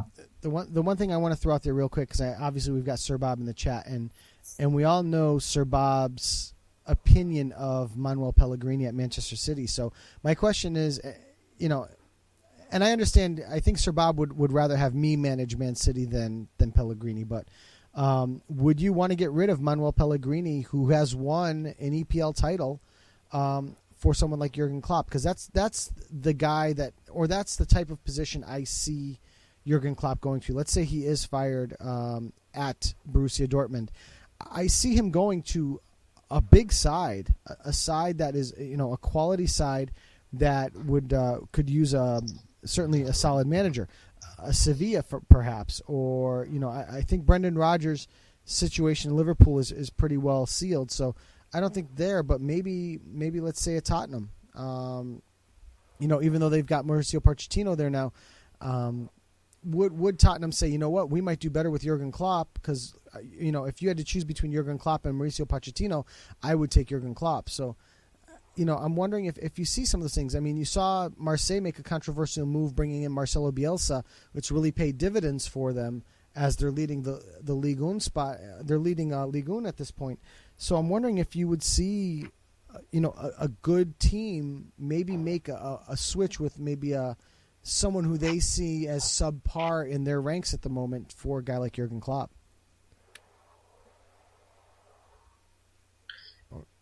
Ben, what do you think of that?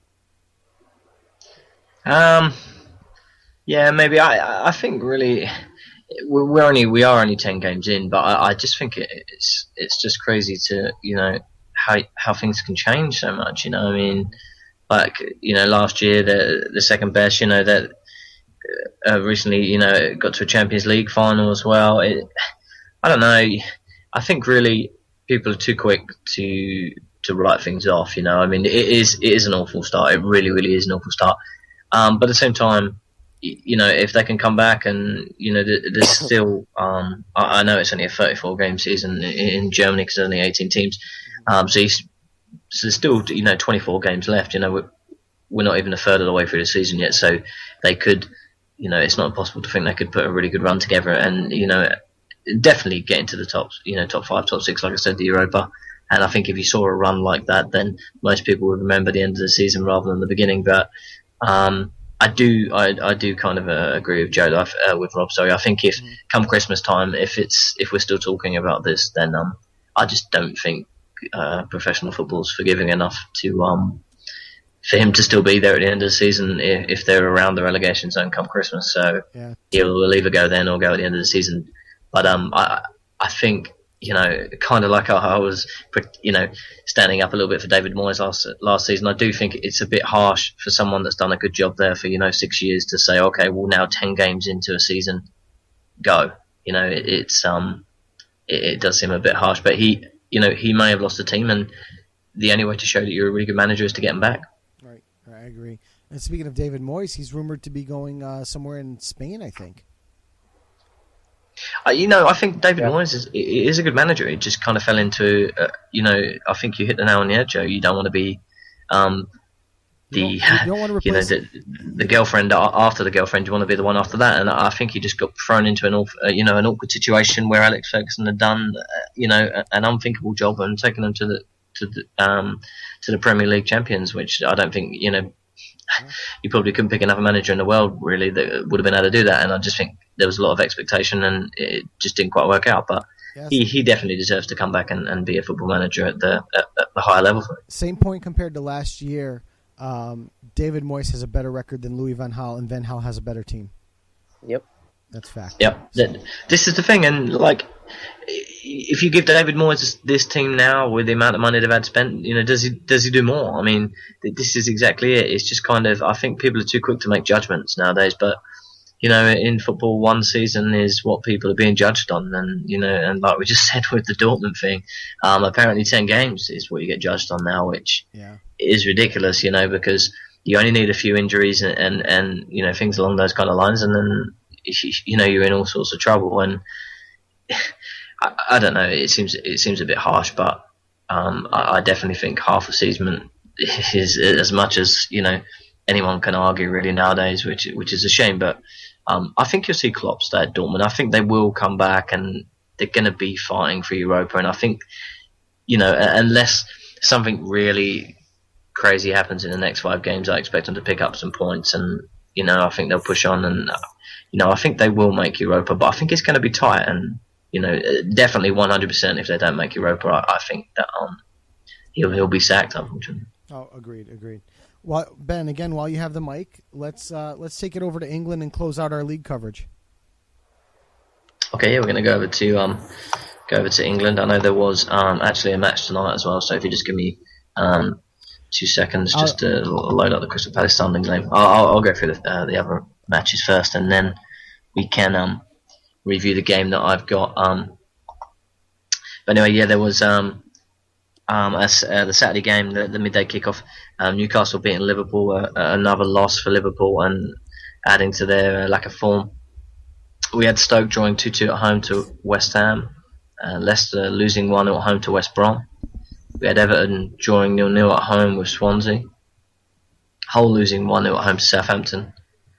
We had Arsenal beating Burnley 3-0 at home, which was a nice result to see for me, and Chelsea beating Queen's Park Rangers 2-1.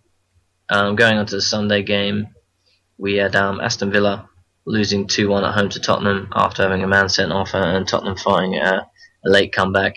And of course we had the Manchester derby, which I think we're going to talk about in 2 parts. I'm going to talk about it now, Rob, and ask your opinion, and then we're going to get the opinion of the managers in the corner, and I'm sure Bob will have something to say about it as well.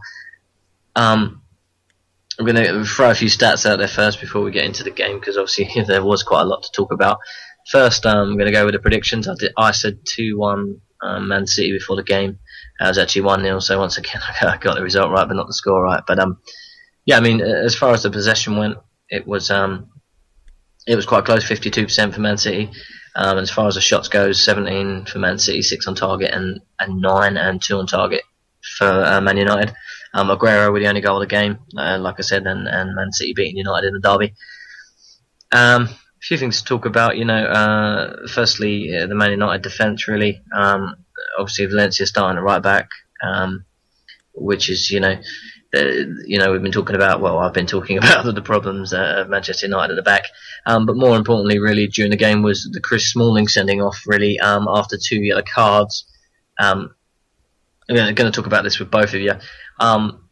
Firstly, to either of you, what did you make of the sending off? I mean, I saw these yellow cards, and it just makes me think. I would be angry. I play in goal, but I would be furious at my centre back if they did that. We'll go to you first, Joe, and since you just come back. What did you think of the yellow cards, Joe? You're in a derby, a massive match.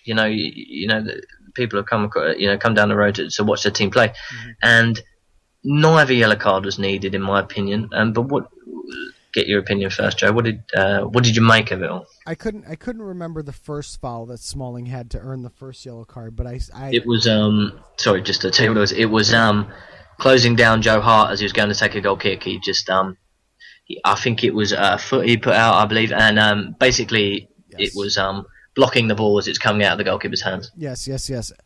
Again, I remember that one now. Very stupid play. The second play, now that you're on that yellow though, you've made a stupid play. You've earned your yellow card for it.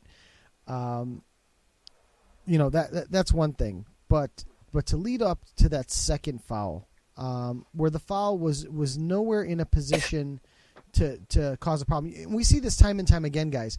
That foul that's on the back line that a defender just goes sliding in like crazy, trying to tackle somebody. It's just an idiotic foul. But Smalling, it makes the foul even that much worse, knowing he's on the yellow card. Just a terrible, terrible, terrible, terrible penalty to take. And really, because he takes that penalty in the 30th minute, you've left your team down for an hour, and this Man City team is such quality, they're just going to pick you apart. Certainly turning point of the game. I mean, it goes without saying. It's just a dumb foul. Rob, what are your thoughts on the whole thing? I think, well, I guess what I could take away from the match was that, okay, you're a defender in a huge derby like this, so you shouldn't be able to get be in stupid situations in order to get yellow cards in what Chris Smalling did to, I guess, block the ball to Joe Hart while he was trying to shoot. Mm-hmm. The second foul, I think that was just quite stupid. He was going for the man. I don't think he was going for the ball at all. To James Milner, and he knows he was already cautioned the first time. So why would you be stupid enough to do it again the second time and risk yourself even more to get sent off, which he did? Absolutely, so. I agree. I agree with that. So, I think I agree with you both. I think it showed an experience. It really did. I think Smalling was showed up for a lack of an experience there, and or maybe nerves. I mean, no doubt it's tough for a young defender to go to a world class City team. For me, it's tough. It's always going to be tough, and maybe the nerves got to him. You don't know. But really, really stupid. I mean, you don't need to be closing down the goalkeeper like that. I mean, to the extent that you're going to get booked, why would you do that in a game where you might have to throw yourself into something where you have to take a yellow card for your team? That for me that was the first stupid point. But then he's not even last man for the foul on Milner for the second last card, and it's out wide as well. I don't really understand either of the yellow cards. I think it was really, really stupid. But I guess these things happen.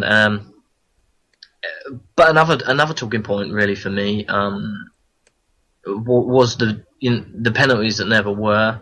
For me, there were three that I saw. The Rojo just kicking Yaya Toure at the end of the game in the box. How that's not a penalty, how you can just kick somebody in the box is ridiculous. I don't understand how you can't really give a penalty for that. Then there was one, Fellaini knocking over Aguero could have easily been a penalty. I thought that was quite close as well. Yep. And a handball by Daley Blind as well, and I think there was another one as well. But those were the three that I can remember off the top of my head. At least one of those has to be a penalty. I mean, even if you say they're all 50-50, I mean, how you can't give these penalties? I'll ask you, Rob. Do you think maybe the referee? He was in a spot that maybe he was nervous as well. It's a derby and he didn't want to make a mistake. Because I mean, I know you saw the game, Rob. Did you think they were all penalties, or did you think one, or do you think what was your opinion on them? I think the handball of Daley Blind and some other fouls that should have been other penalties that should have been given to Manchester City should have happened. But then again, going back to the nervousness, it's a referee, a professional referee, covering, if not the biggest derby match of the entire league, and you have to be professional about it. And if you're not going to be professional about it, and if nerves are going to catch in, then get someone else. Get someone else to do the job. If he's not prepared to do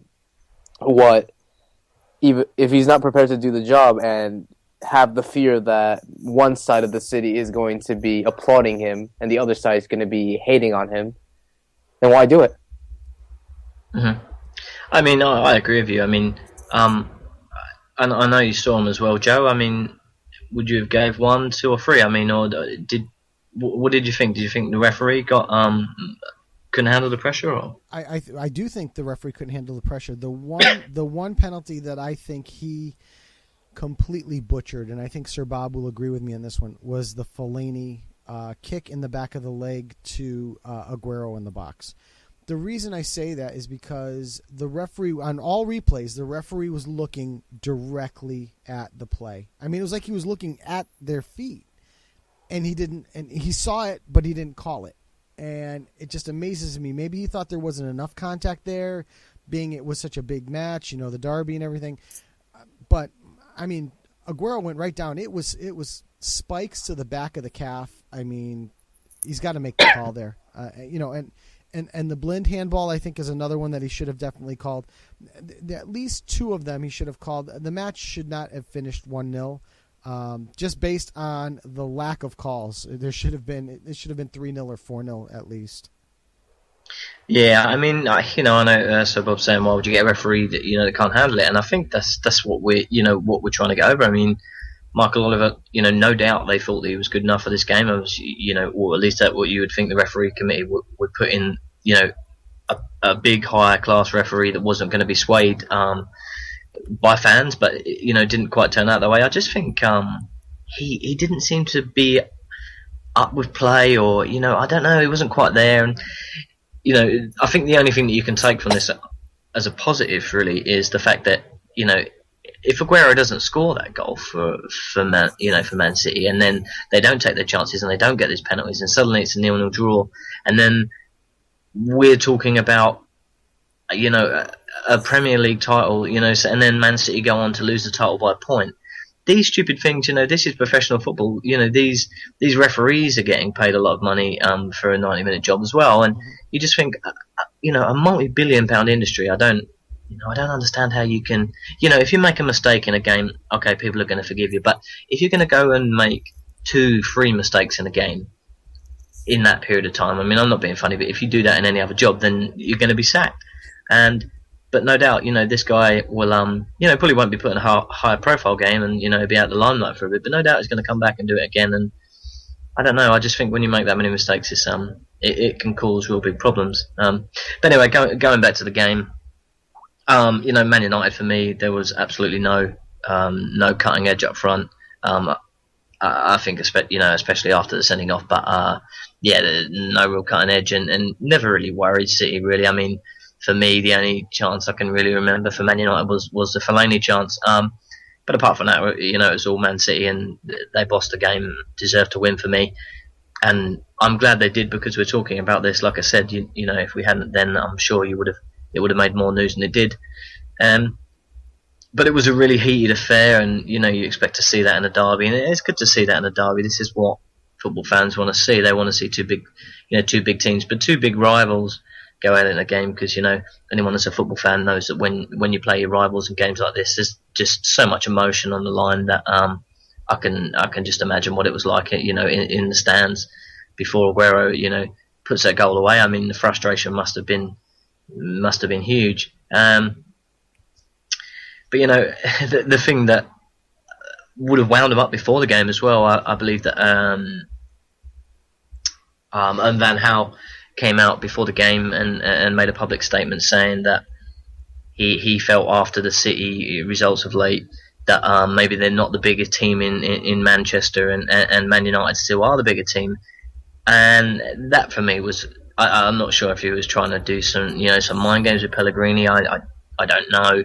But that seemed like a bit of a silly thing to say, Joe. I don't know if you caught the thing that came out in the media that was released on the Saturday morning England time, like 3-4 hours before kickoff. But it kind of leaks out that he said that he thought Man United was still the bigger team in Manchester. Obviously, it's been silenced a bit now. But what do you think, Joe? Do you think he was trying to get under Pellegrini's skin? Do you think he was trying to fire his team up? I mean, I know you see it, but I mean, if it was Mourinho, I wouldn't even be talking about it really. But I don't know. It just seemed it was quite funny for me, and you can't help but feel that if they'd have gone back 0-0 here, then City fans would have been furious as well, and maybe they would have come back to this, and him saying that. It was a page out of Jose Mourinho's book, is what it was, in my opinion. It's total gamesmanship. That's nothing more. Just gamesmanship, in my opinion. Okay, yeah, it's fair enough. It's fun to see in the derbies, I guess. But like I said, all in all, it was a game with a lot to talk about. But I don't think anyone really thinks that United are the bigger team in Manchester at the moment. And but fair play for Van Gaal to try and convince some people. Mm-hmm. As far as we go, we're going to look at the table now, and just see how it stands as we're going to after the 10th game's being played. Mm-hmm. Chelsea top. Oh, sorry. Let me just refresh the table, because I know the Palace Sunderland game has finished whilst we was on air, so just update it now. Chelsea top the way on 26 points. Then we have Southampton in second on 22, and we have Manchester City on 20 points in third, and then we have Arsenal in 17th, in fourth, sorry, on 17 points, and West Ham also on 17 points in fifth, and then we have Swansea in sixth on 15. And we have Liverpool and Tottenham both on 14, followed by 4 teams on 13, and 2 of those, 9th and 10th, being Everton and Manchester United. As far as the bottom half of the league goes, the almighty Burnley are bottom of the league on 4 points, Queen's Park Rangers on 7 points, and then we have Leicester and Crystal Palace both on 9, and Villa on 10, who have actually lost their last 6 games in a row, and Sunderland on 11 points, and Hull on 11 points. Just to give you that updated result that came in whilst we finished, it was Sunderland beating Crystal Palace 3-1 at Crystal Palace, and Crystal Palace having a man sent off. I'm going to preview the one game coming up next week. Like I said, we were saying what would be the game of the week. It's Liverpool-Chelsea. It's at Anfield this Saturday the 8th. Liverpool in 7th, like I said, 3 points off the Champions League, and Chelsea sitting 4 points clear of Southampton in second. You still got to be expecting Liverpool to challenge for the Champions League for me, and it's a close league. But you got to think Tottenham, Everton, even Man United, Southampton, they can all smell blood, because this Liverpool team, they're really not convincing me. I mean, they made a mistake defensively last week against Newcastle, but they didn't really. There's not much attacking edge there. They're not as much going forward as they did last season. They're definitely missing Suarez. I just don't think teams are quite scared of them anymore. Gerrard's sitting deeper, and they just don't seem to have quite as much. And especially with Sturridge out and Balotelli not firing, they're really looking a real skeleton of a team. And like I said, I think all the teams behind them would definitely be thinking that this fourth spot's definitely up for grabs. As far as Chelsea, obviously, we all predicted them to be champions, and I think we're still going with that at the moment. But on any given day going to Anfield, it's a tough place to go. There's a lot of noise, great support there as well. But not really together as a unit at the moment. This Chelsea team, they just seem to know how much they need to do and do that much to get the job done. I think it's going to be a low-scoring game. I really do. I know everyone wants to see goals, and on paper it looks like there'll be goals, but I think this is definitely an under 2.5 for me. I think. I expect Chelsea to nick a goal and then just shut it up and keep the ball. And I just don't think Liverpool's going to have enough, especially at the moment, to undo this Chelsea defence. So I'm going to be boring, and I'm going to say 1-0 Chelsea. Ben, I think I want to make a brave and bold prediction on this match, if I may. Go ahead. I'm going to say Balotelli scores in this one. I'm going to say he finally comes out of it. He scores in this one, and all is right with the world. I think Chelsea still wins the match. I agree with you 100%. Same. But yeah, I'm going to go with a Balotelli goal. Just like I said, the Callejon goal against Fiorentina this weekend. I'm going Balotelli this time around. I'm sure I'll get ridiculed for it next week, but you know what? If I'm right, everyone can be happy that I'm right. Okay, we'll write it down. They certainly need. He certainly needs to do something. I mean, in a league like this at the moment, there's so many teams that could fill that gap, and you can't help but think that if Liverpool go to the Champions League and they look that they're not looking like they're going to do too much in the Champions League, and then they miss out on it the next season, and then suddenly they're chasing on the heels of whoever it is that would take over that full spot, and so much can be undone in just one season. So I think it's a bigger game for them than they realise. I think there's a lot of pride hurt at Liverpool at the moment, and I think if they get beat again at home, they're really gonna feel the pain. And I just don't think anyone can really see them getting something. Whereas in years gone by, you think that Liverpool would have a decent shot at least taking a point away. Gentlemen, now that we're closing out the Premier League coverage for tonight, I'm going to call an audible. I know normally we would run into the Champions League and the Europa League coverage here before we went over to Major League Soccer and covered all the big playoff action, as well as the Copa Sudamerica that we got to watch this past week.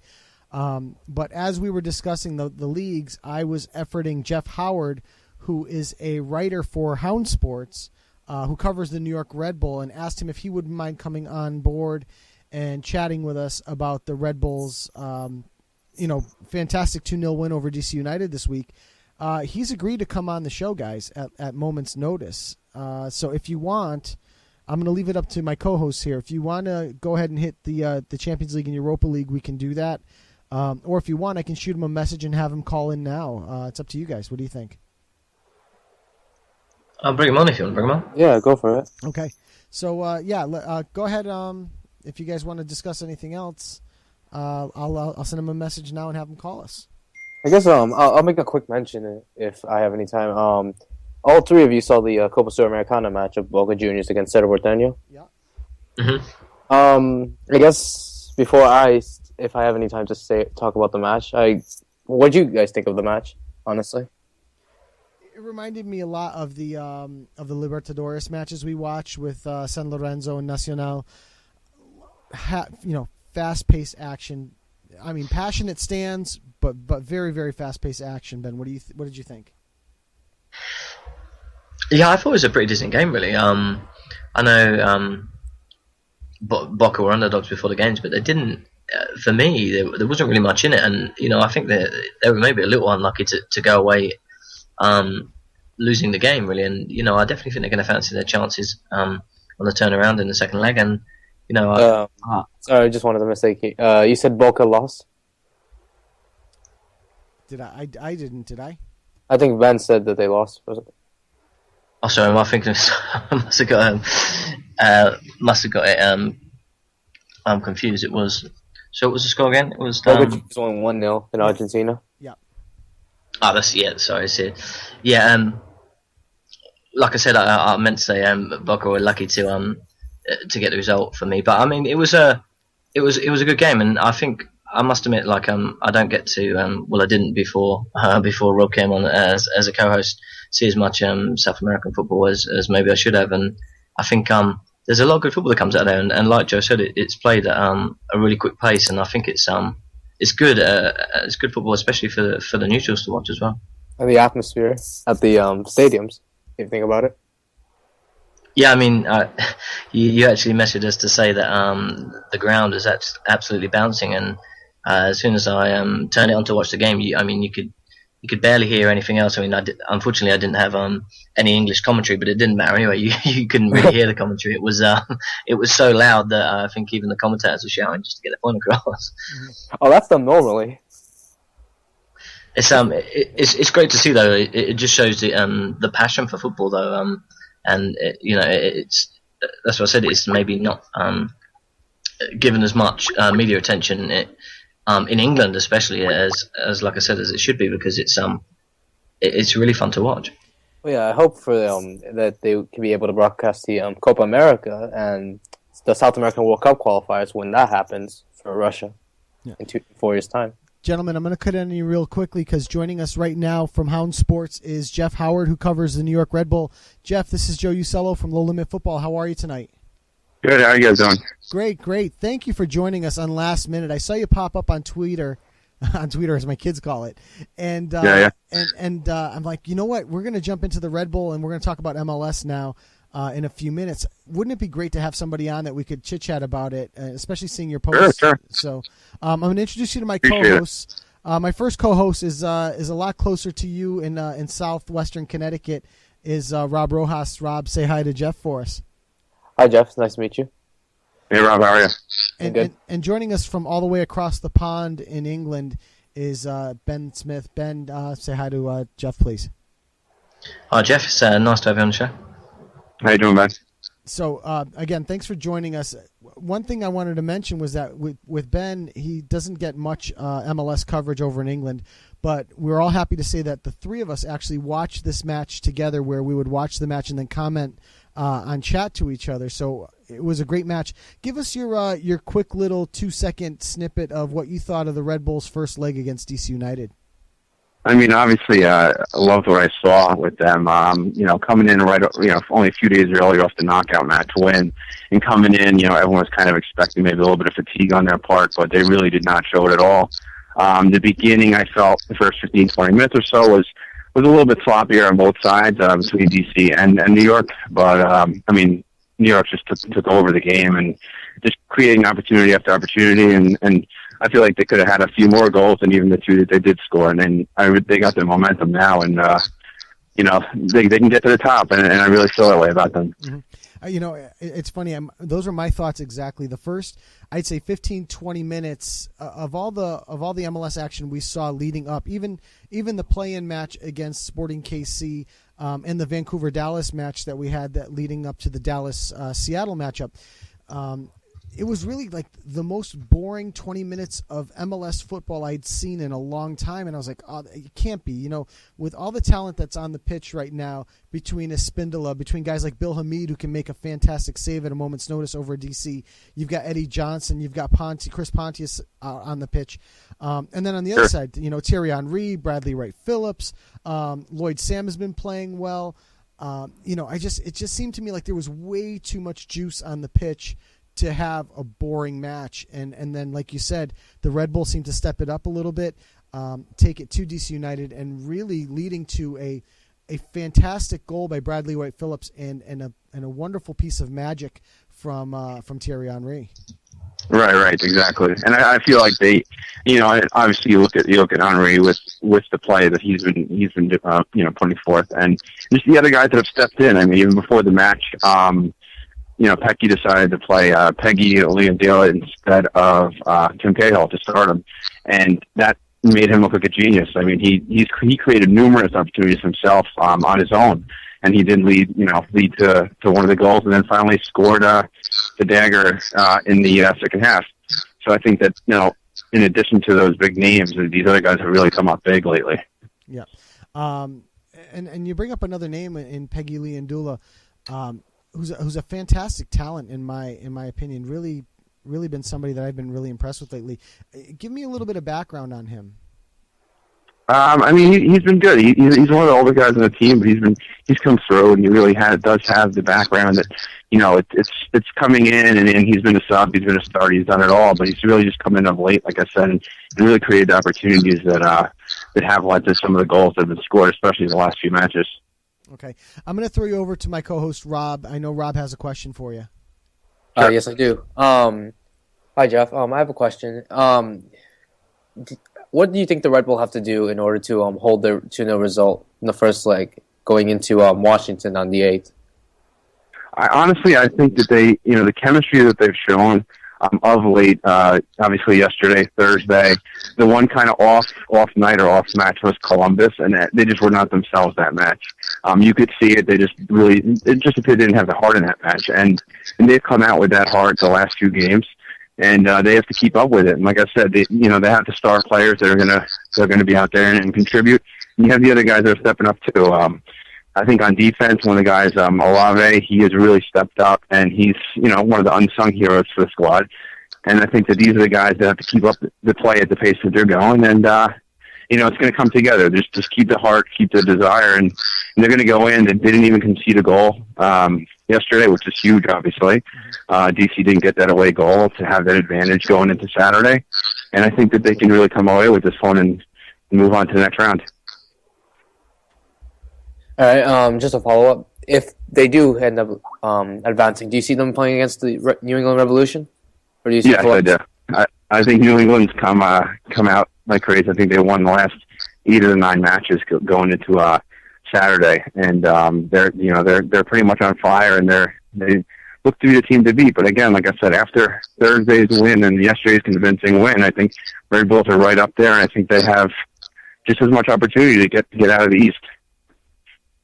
Yeah, hopefully. And despite the fact that maybe even though it is a 2-0 lead, it could either be a good thing or a bad thing for the Red Bulls, depending on how they're going to end up next week. Right. I'm going to lead it up to Ben if he has any questions. Yeah, hi Jeff. Speaking as a fan from England, doesn't really get to see much MLS. Obviously, my two co-hosts are Red Bull fans, so I jumped on the bandwagon, and I must admit, the playoffs have been quite exciting actually, and I've been enjoyed watching it. And when I can convince my girlfriend, I have been watching it tonight. And obviously with Omri and Cahill, a couple of Premier League players, and I've got to see some of Sean Wright Phillips as well in England when he was here. But how far can this Red Bull team? How far can they go in the playoffs? Could they go all the way through? Could make some noise? Yeah, I mean, I think they can. I mean, just like I said, the last couple of results. I mean, I kind of felt like going in, they kind of came and finished in the fourth seed. So when you look at that number, the fourth seed, and you're kind of like, there's three ahead of you. The way they played against Columbus, who finished with the third seed. So you kind of had that question mark, as I did before going into Thursday and definitely yesterday's match. But just coming out yesterday and everyone would think of them as the underdog in yesterday's match. They came out with no fatigue or anything, and they dominated that match yesterday. And DC is obviously was the number one seed, coming into yesterday, and they really just took advantage of them, and they kind of looked a little bit shell shocked to be honest, DC. And I think that if they can keep that up and going down there on Saturday and keeping more of the same, then I think they can move on. I think they're going to face New England, and I think that that'll be a tough match. I think that will be a real test, and it'll be a hell of a series between those two. And then the next one, we'll move on from there. But I think they have a chance, especially after seeing how they played yesterday. Okay, cool. I think Joe's got another question. Actually, I'm going to throw it over to Rob, and then I'll close out with the last question. Go ahead, Rob. Yes, hi, Jeff.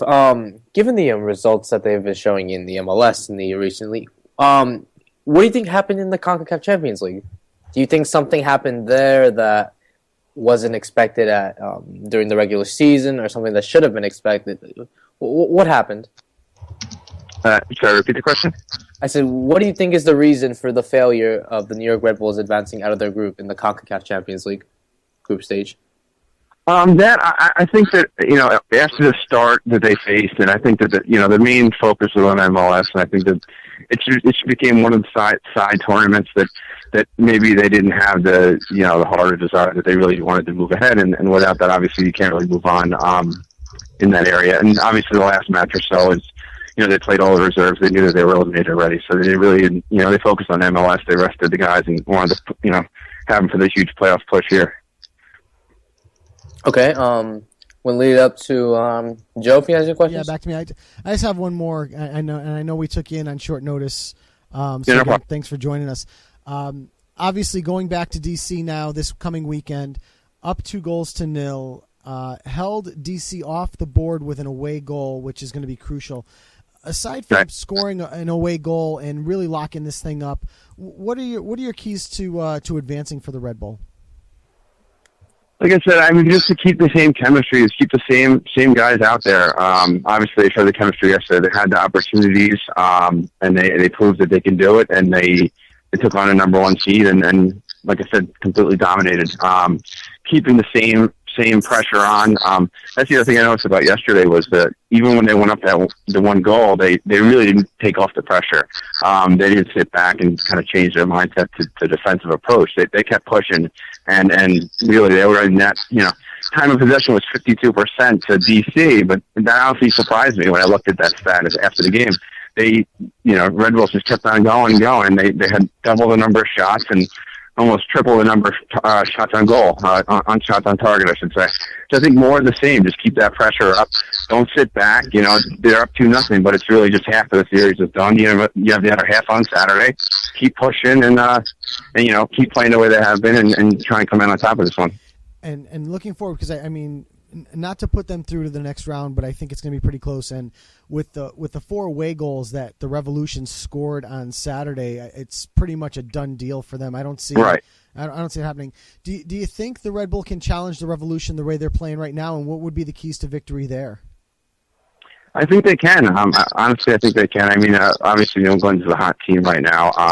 The Red Bulls have been just as hot. I mean, the last couple of months and leading into the last couple of matches, they can push them. I feel like they're obviously the offense of New England is going to be tough, and defense is maybe not as skilled as the offense of the Red Bulls, but I feel like they can. If they come together and they work hard and show that desire, I think it's going to be It's going to be a very tough matchup, obviously, but I think it's going to, it could be very feasible that they can get past them. And the main thing would be, obviously, Red Bulls being at home would be at home in that series first leg.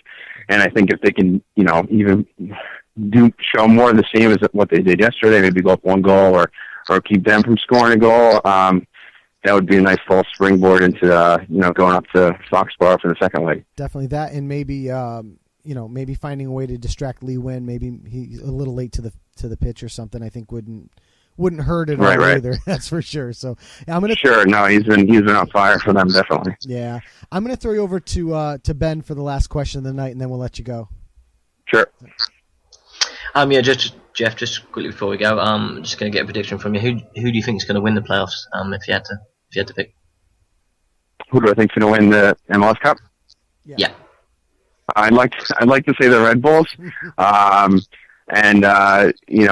really think that they will have a shot. They're going to have a tough match with New England. I think they are going to get past this weekend. Seattle's obviously the team out west that everyone's got their eyes on, and they would be a huge match. I honestly, I really can't tell you who's going to win, but I can tell you who I'd like to see win. And I think the Red Bulls after yesterday, they have a lot more of a chance, and I think that they have more of a more momentum, a lot more momentum, and I'm just dying to see them against New England in the next round, which is what it's starting to look like. Yeah, Okay, I think you want what we all want. It was nice to hear from you, Jeff, and thanks for the information, and thanks for coming on. And if you can come on again, it'd be great to talk about, especially sure. Maybe nearer the final. Yeah, sure. No, I really appreciate you guys having me on. Oh, great! Thanks for joining us. We appreciate it. All right, take care, guys. All right, good night. So that was Jeff Howard from Hound Sports, guys. I know it was last second, but great little recap for the Red Bull for us, huh? Yeah, it was nice. So it's nice, especially to have to have people on the fly, and it's nice to have someone kind of home soil. I know that I guess we're all Red Bull fans, so it's good to good to have some stuff close to your heart. Definitely. And let me just as I'm going through this, I'm just going to give you the quick little rundown of the Red Bulls' recent performances. I guess we'll just do the MLS now, and then we'll go back to the Champions League. Last week, to play in the 4th-5th place game was against New York Red Bull versus Kansas City. This match was at Red Bull Arena. If you guys, I think we talked about it last week. The Red Bull had a 2-0 victory over Kansas City at Sporting Kansas City to move this game into New York instead of having to play it in Kansas City. 2 Bradley Wright Phillip goals late in the match. The goal scoring was opened by Dom Dwyer in the 53rd minute, but then Bradley Wright Phillips in the 77th minute and Bradley Wright Phillips in the 90th minute to close that out and advance the Red Bull over the defending MLS Cup champions 2-1. That match was played, I believe it was last Thursday. The other match that happened was the FC Dallas Vancouver match, and this is a match I want to talk about just quickly, especially for Troy, who is a big Vancouver Whitecaps fan. Vancouver dropping this result 2-1 to FC Dallas in Dallas on really a controversial play, gentlemen. We had a Sebastian Fernandez red card at the end of the match, but we had a handball on this one, which resulted in a penalty kick. Michel, I'm sorry, I can't remember the player who committed the handball, and I'm going to actually look at my statistical information here. I believe it was O'Brien had a handball in the box, which led to the penalty kick by Michel, converting in the 84th minute. Really, Mark, and I can't think of his name now. He was actually the American referee that refereed in the World Cup, so widely considered the best American referee. In my opinion, butchered this call. It was brutal. It was late, and one of the things you don't want to see is you don't want to see a referee decide a game, especially when it's a one and done type match like this. To me, this play was more of a ball to hand than handball, and because of it, penalty kick, 84th minute, and the rest is history. And Dallas advances from their 4-5 match over the Vancouver Whitecaps. So, moving forward, I'm sorry. Joe? Yes, please. His name is Mark Geiger. Oh, Mark Geiger. That's it. Thank you very Geiger. much. So, advancing forward into these matchups from the weekend, the first match that I'm going to talk about here, and I seem to be missing. Oh, here we go. The first match I'm going to talk about is one that we had just talked about with Jeff, which was, and we touched upon it briefly, was the Columbus Crew New England Revolution match. This result ended in a 4-2 victory for the New England Revolution. 2 goals by Charlie Davies, a goal by Lee Nguyen, the aforementioned Lee Nguyen. Federico Higuain adding a goal in the third minute of stoppage time at the end of the game to kind of add a little bit of a flavor to it going back into New England. But when a team scores 4 away goals, and away goals count, gentlemen, how do you overcome this? Columbus has to win 3-0 at New England to make this matter. I just don't see it happening. What are your thoughts, gentlemen? Yeah, I don't really see it happening, in all honesty. Yeah, Ben. I can't really see it happening either. Yeah, it seems to me like it's an insurmountable task to have to come over that, especially with, like Jeff said, this New England Revolution team is really, really playing well, playing strong. I just don't see it happening. So the other match that I want to talk about, obviously we did talk about the aforementioned Red Bull matchup, 2-0 victory over DC United. We had goals by Bradley Wright Phillips and Peggy Leandula to close this one out. Holding DC without a road goal, I think, is a huge advantage moving into that second leg. And I really see the Red Bull, if they can manage to put one on the board, which they have the league's leading goal scorer, I think they certainly get past the DC United, and we're going to have a I-95 battle between New England and New York Red Bull, which, Rob, you and I were talking about possibly going to one or both of those games, given that we live within 2 hours of both stadiums. So. Oh yeah, I mean, I think I could probably, if these I'm just checking the dates for that match, to be honest. Mm-hmm. Yeah.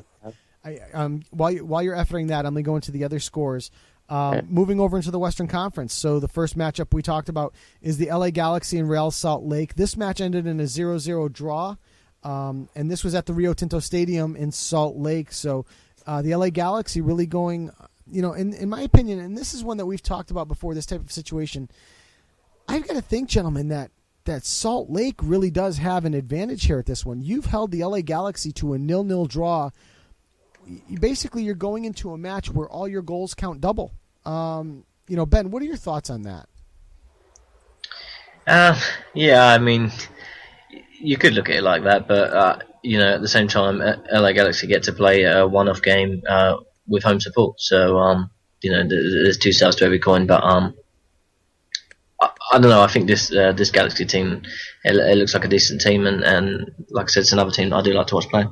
But I still think Galaxy come through. Yeah, I think I think Galaxy. I mean, they certainly have the talent. They have Giassi Zardes, who's playing very, very well. They have the immortal Landon Donovan. Nobody wants to send him out. Nobody wants to send him off into the sunset on a bad note. For me, one of the big keys for this LA Galaxy team is the play of Jaime Pinedo, the goaltender for the LA Galaxy, who's the goaltender for the Panamanian national team. The guy's a stud. We don't talk about him. There's some great goaltenders coming out of this North American and Central American region. We've got Keylor Navas over in Costa Rica. We've got Pinedo, who plays for the LA Galaxy. The Americans have a plethora of good goaltenders. We've got Guillermo Ochoa in Mexico. I mean, we've got some great goaltenders coming out of this, and Pinedo is certainly one of them. And just looking at my statistics from the 0-0 match at Real Salt Lake, the man of the match was Jaime Pinedo. So, it's something that we're really fortunate to have so many good goaltenders on this side of the world that we can watch, and these guys are some of the best. And I think Pinedo can be one of those guys that really affects the match. And going into the last first leg match that we wanted to discuss, FC Dallas, who knocked off the Vancouver Whitecaps, hosted the Seattle Sounders, and Alonso scoring Michel in the 34th minute and Alonso in the 54th minute lead to a 1-1 draw. So Seattle going back home up to up to Seattle, where they really have an advantage. This has been Seattle at home is probably the closest thing you're going to get in this country to a European club football match. They play in front of 55, 60,000 people. Rabid fan base. It is ridiculous how loud and how supportive they are of their Seattle Sounders. And Seattle going home with a road goal in their pocket. I don't see how Dallas actually moves beyond this. Rob, I'm going to go to you first. What are your thoughts on Seattle's ability to go ahead and advance from here?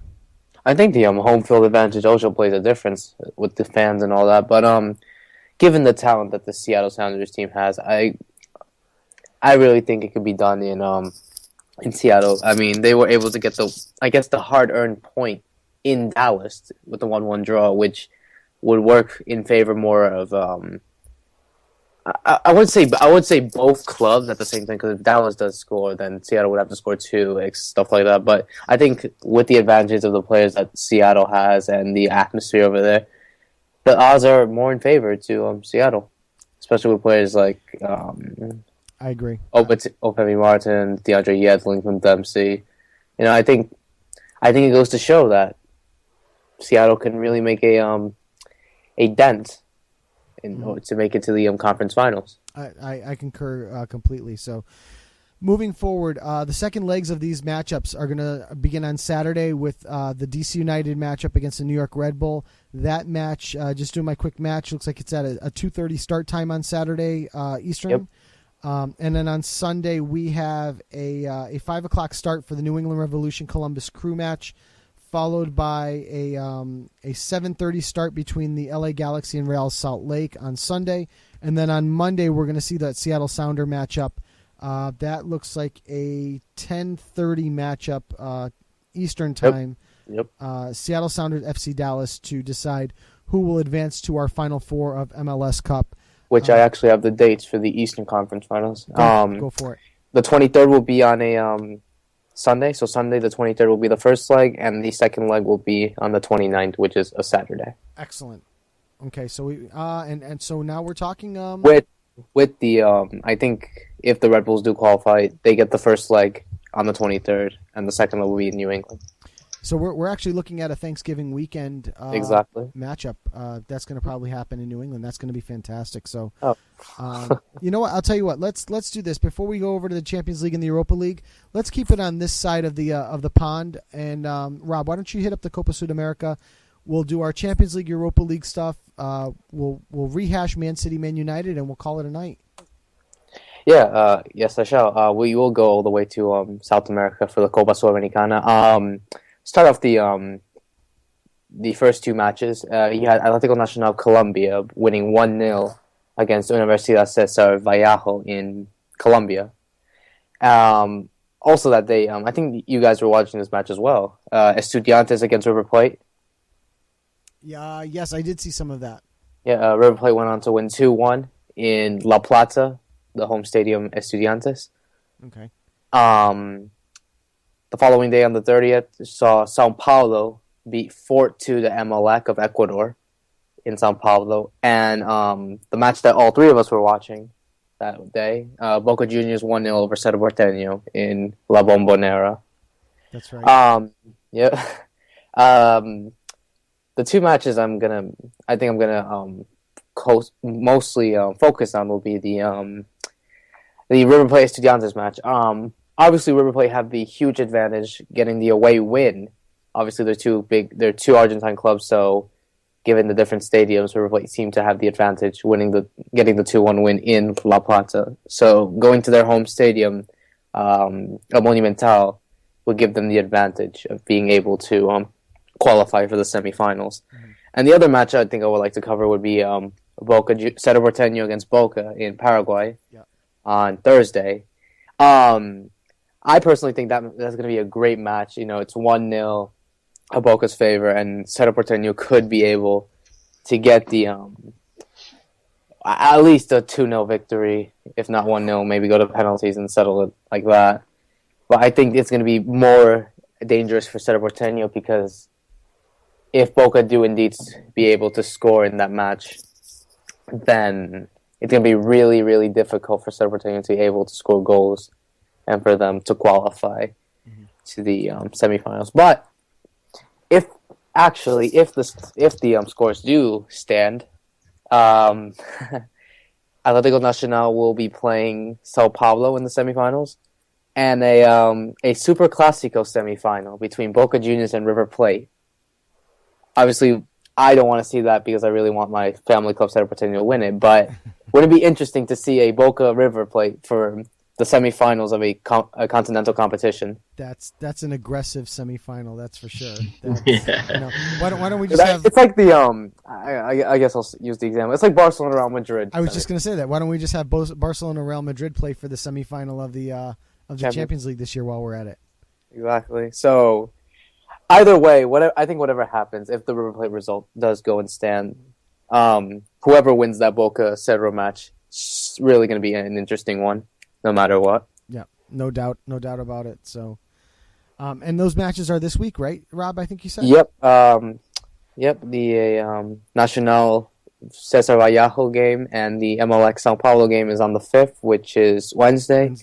And the Argentine match and the Argentine against Cerro match is on Thursday. Okay. Thursday night. With I think this is better for Ben if he gets the chance. The kickoff is at 11 p.m. 11 p.m. Oh yeah, so 7 o'clock our time.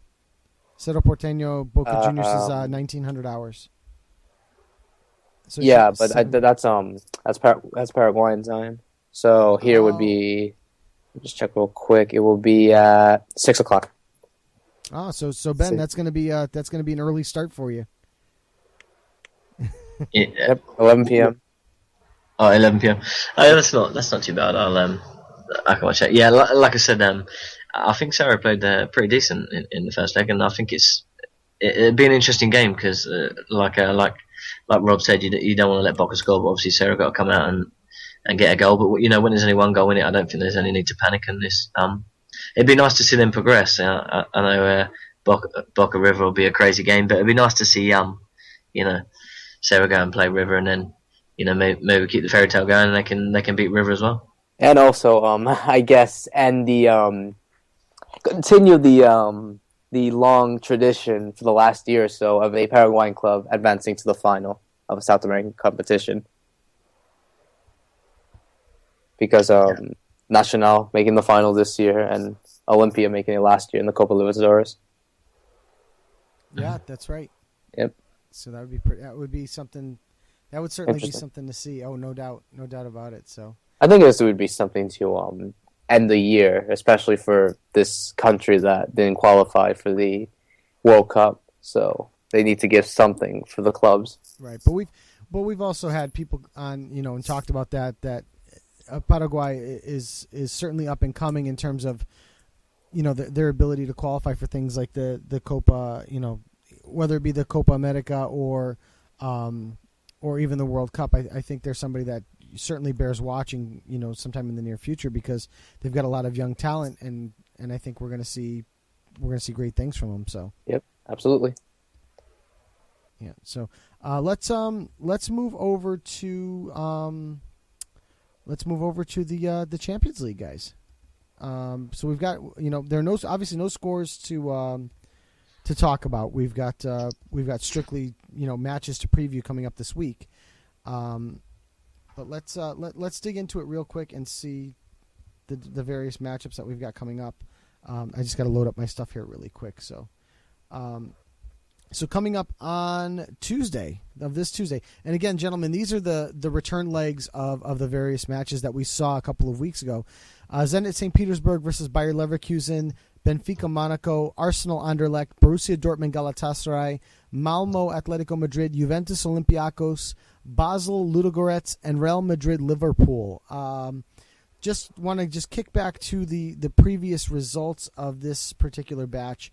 Atletico really laid it on Malmo the last time 5-0. Olympiacos in an upset 1-0 over Juventus.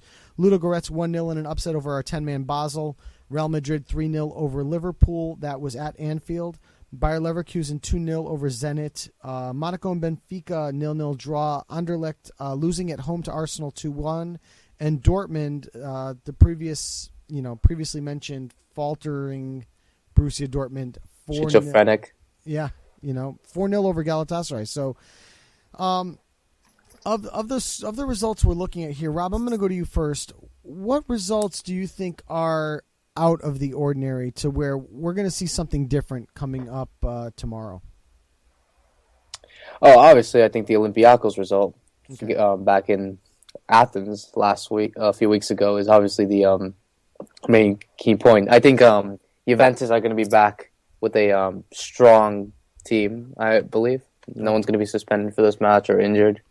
No, I don't think there are any suspensions. Not only that is, I believe they rested a couple of players. They rested Tevez, and I think they rested Llorente over the weekend in their Serie A match. So you can almost bet that the two of them will see action this week. And Pirlo, I believe, didn't play the entire match, so he got some rest as well. So I think you're going to have a well-rested Juventus side at home against Olympiacos. Care to venture a prediction on that one? I think with this strong team that Juventus has, having rested all their players, and obviously they want to avenge that result that they got in Greece a couple of weeks ago, I think this is all going to go in Juventus' favor. I think it's going to be 3-1 Juventus. Okay. Ben, any thoughts on this one? I think you might see Basel get a result against Ludogorets as well. I know they lost 1-0, but they were down to 10 men some of that game as well. So I think you can see Basel get a win at home as well against Ludogorets. Okay. I just looking back at these particular results, I think, and actually my computer froze here a little bit, of course, but I think we may see something a little different out of the Dortmund-Galatasaray match. If you look at this one, Dortmund took this one at Galatasaray 4-0. I don't think they're going to have as easy of a time as they previously did with Galatasaray. I think this will be closer. Now, I do predict a Dortmund win, but I think Dortmund might give up their first goal of the Champions League season. But I think you're probably going to see something like a 2-1 victory here. I think it'll be a little bit more subdued, moving forward. So it's going to be certainly an interesting a match to watch. But I think we've got some good ones coming up tomorrow. Let's look at... Joe, I'm sorry. Yes, I just want please. to mention. No, I think if Dortmund do end up winning that match against Galatasaray, I think that secures their qualification for the group round of 16. It does, because they are, just to look at the standings here quickly, 9 points. they are 9 points on 3 matches. That would give them 12 points. There's no way anybody could catch them.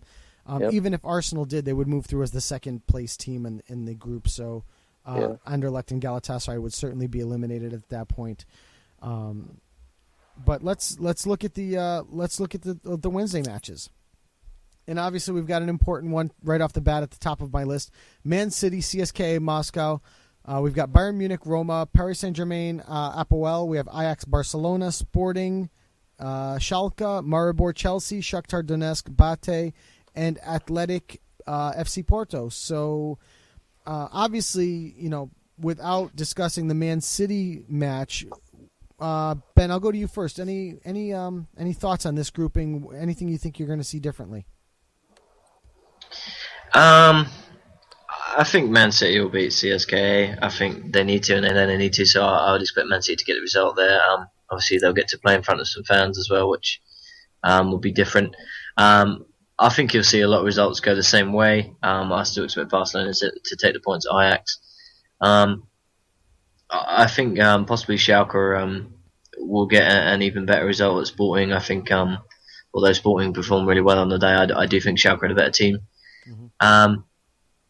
And maybe Bilbao. I think you'll see Bilbao give Porto a closer game, and it might be a draw as well. Yeah, Rob, how about you? Any thoughts? For what match? Any. Open. I think the one that interests me is going to be Bayer Roma for some reason. Obviously, I know Roma got that horrible loss in Rome, 7-1. Yes. So I think either Roma will be avenging as much as they would, but in seriousness, it's in Munich. Bayern are just going to completely get that match in control. And I think that's the only match that I believe is going to be we'll probably see a surprise there and there. Maybe. I would not be surprised. I'm going to say Bayern 2-1 in Munich. And also, I guess I can just mention one thing. Maybe that Ajax-Barcelona match interests me. It's in Amsterdam, and you know how hard it is to play in Amsterdam. I remember last year Barcelona went on to lose 1-0 in Amsterdam. That's right. Last year. So maybe that could show something. That could be a stumbling block. And Barca's actually playing a little off form lately, so you could certainly see something like that. Yeah, definitely. I think you are going to see a closer result in that Roma-Bayern match. I do think Bayern wins the match, of course, but I don't think you're going to see anything like 7-1. I think maybe 3-1, maybe 2-1, 3-1, something like that. But it's really going to make the Bayern Man City match on the 25th that much more important. And it's also, and I'm just trying to get for some reason my mouse had frozen there. I want to find out when that Man City Roma match is, the last leg. Just looking through here quickly. It is Wednesday, December 10th. That match is most certainly going to be for second place in the group. I think Munich with a win there will also go to 12 points. They'll be through. And I think the CSKA match, I think Man City, gets off that poor performance that we had a couple of weeks ago in Moscow. To defeat CSKA, knock them out of this tournament, and really make the Man City Roma match on the 10th the match to watch in all of Europe. I think because this is arguably the group of death, and I think that's where we're going to see some magic happen. So certainly going to be something to watch. Other matches that I would say coming up on the weekend or on this week. And I'm just scanning through quickly the PSG match. They'll probably blow it up well at the Parc des Princes. Like I said, Man City at the Etihad should take care of CSKA and knock them out. Yeah, Rob, I'm with you. That Barcelona match is going to be something. It's going to be something a little interesting to watch, to see if they can manage to hold that team off. So we'll have to come back next week and see how they fared, and we'll definitely discuss the matches next week. So, guys, one thing we jumped away from last week, or we didn't get a chance to really discuss it at all, and we'll run through it briefly here tonight. And I'm sorry to my co-host for cutting the show a little short. I did end up with a tooth infection that I ended up on antibiotics with for a week, and that's why we cut it a little short. But let's look at the Europa League real quick. We did talk about it a little earlier with Matthew Amalfitano and Napoli. Currently, I just want to take a quick peek at Napoli's status in the Europa League. They are in Group I. Currently on 6 points, tied for first. There are three teams tied with 6 points, which are Sparta Prague, Young Boys, and Napoli. And Slovan Bratislava has nothing to show. They haven't scored a goal yet in the competition. They've given up 10. So, looking at Napoli's matchup, they're going to have that repeat visit. They're going to be in Napoli against Young Boys, a team that they faltered against. I would expect Napoli, who are really they've really looked like they've turned their form around over the past couple weeks, gentlemen. Come in and defeat Young Boys at home and really start to take a stranglehold on this group. Other than that, what other matches are you guys interested in on this Europa week? For me, I think there's two games that kind of stand out for me. I think Everton-Lille is a game that stands out. I think Everton got a bit of form back as well now, and obviously they got a good point in France. And I think now, with the form, like I said, and obviously with Eto'o scoring, he looks better as well, and he's scoring some goals. And I think him and Lukaku, they're forming a decent partnership up front. And I expect Everton to win this game, but I do think it'll still be a hard game. And the other game that stands out is first versus second in the Sevilla group, Sevilla versus Standard Liège, which was 0-0, a close game in the first affair. But I think Sevilla will get it done in Spain, but probably only by a goal, maybe a 1-0 or 2-1. But yeah, there are two games that stand out for me. Okay, Rob, how about you? Yeah, I'm going to agree with Ben and say that match between Sevilla and Standard Liège can be a deciding one to see who would advance out of the group stage. Group stage. Sorry. And I think the Everton match could affect a lot obviously with the team with a little team that I think has talent. When you look at the player of Origi from Liverpool. Yep. So I think that's going to be interesting to see him play against Lukaku, Eto'o, etc. Mm-hmm. I'm just one team that just caught my eye as I was looking through the list of teams is Tottenham. Currently on 5 points, they're top of the group with Besiktas, but Asteras Tripoli is right behind them on 4 points, and I believe Tottenham has Tripoli on the road for this next match. This is one of those situations, guys, where if they're not careful, end up dropping points in this match and then really being a struggle to advance out of the group. So I think that Tottenham match bears a little bit of watching. But some teams the other match, would be the Saint Etienne Inter match with all the heat Walter Mazzarri's under and a solid Saint Etienne team at home against Inter. This is really going to be one heck of a test for this Internazionale squad, who is really under fire as of late, both at home and on the road. So, they currently lead their group, which is Group F, gentlemen, with 7 points. There are 2 wins and a draw. Their last result was the 0-0 draw against Saint Etienne at home. And this is a group that they should easily advance out of, but Saint Etienne, to play them at home is going to be certainly no tall task. Or no small task, I'm sorry. Just looking at Saint Etienne's record right now, they have 3 draws in 3 matches, their first 3 matches in the group. They have not scored a goal, and they have not given up a goal. So certainly no way to make a mark in the Europa League, that's for sure. So, but again, another one that these matches are all going to be played on Thursday. They're all going to be, I believe, 2 or 3 o'clock starts. We have a 12 o'clock. We have 2 12 o'clock starts. We have a bunch of 1 o'clock starts, and then we have 3:05 starts. So, check your local listings to see what matches are going to be in your area, I guess. So Ben, take us over to Blackburn. We had a result this weekend, didn't we? Going over to the Blackburn Corner. Blackburn beating Reading 3-1 at home at Eva Park. And now we're sitting 1 point off the playoffs, 2 points off second, which is automatic promotion. And this is 3 wins on the trot, 10 points from 12. Both strikers are scoring and look good. Ben Marshall on the wing and Tom Kern on the other wing are looking good. They're playing really, really well. And the defence seems solid. We're playing again tomorrow. It's 7 o'clock English time, so I think it'll be probably 2:45 Eastern PM. And 5 out of the top 6 have got tough games. So if we can get 3 points away from home, then no doubt we'll be into the top in the top 6 come tomorrow night. Yep. Millwall currently sitting in 16th position in the table, so certainly a winnable match for Blackburn, especially coming off of their victory this past week against Reading. Blackburn also undefeated in their last 5 matches, 3 wins, 2 draws. So certainly playing well, Ben.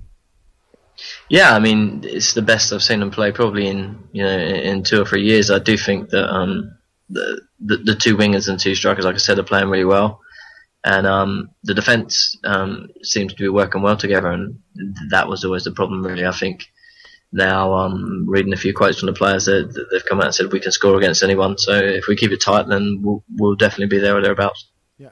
So the next matches are on the road to Millwall, on the road to Brighton, and then at home to Leeds, on the road to Middlesbrough, and then at home to Sheffield Wednesday. So certainly a solid run of matches coming up, leading into the, just about getting into the Christmas break. But I was just looking at the schedule, Ben. These guys don't really take much time off, do they?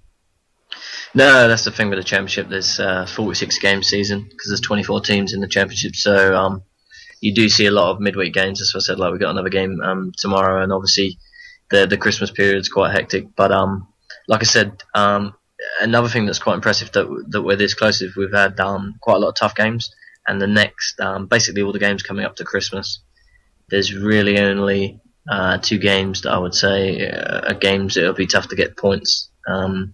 Middlesbrough away, and I can't remember the other game off the top of my head, but I know out of those 10 games, there's probably only 10 that I would say are not really winnable. So if we can take decent points coming up to Christmas, then going into the new year, we'll be in a real solid position, and we've still got a couple of players to come back. So yeah, it's looking positive, man. Agreed.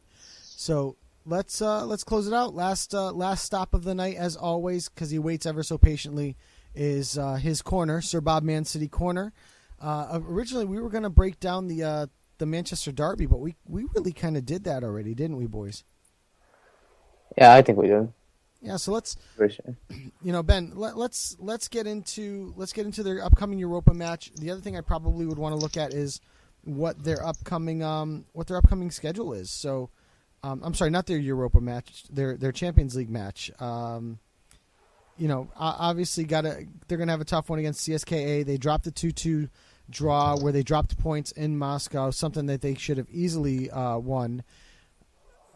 Coming back in the home leg at the Etihad, they come off a big victory against the big rivals, Manchester United.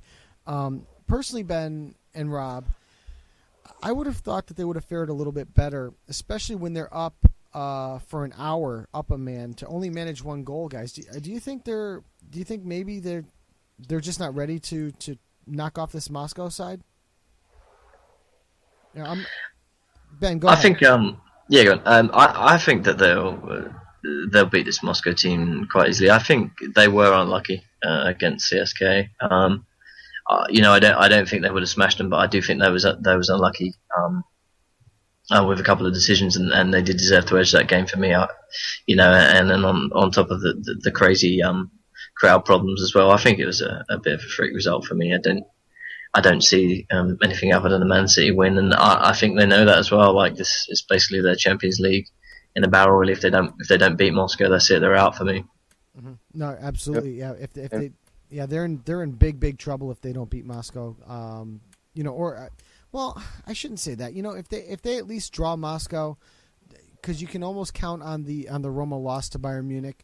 They're going to separate themselves 2 points ahead of Roma. It's obviously going to make that Roma match that much more important. But I think a draw is not a terrible result for them. But they certainly cannot afford to lose the match. Moving in, I think that would be a disaster for them. So, looking at their upcoming Premier League or Barclays Premier League schedule for them, they have this weekend QPR on the road. Then they go to Swansea. Then they're at home to Swansea. Then they have 2 road matches against Southampton and Sunderland before returning home to Everton.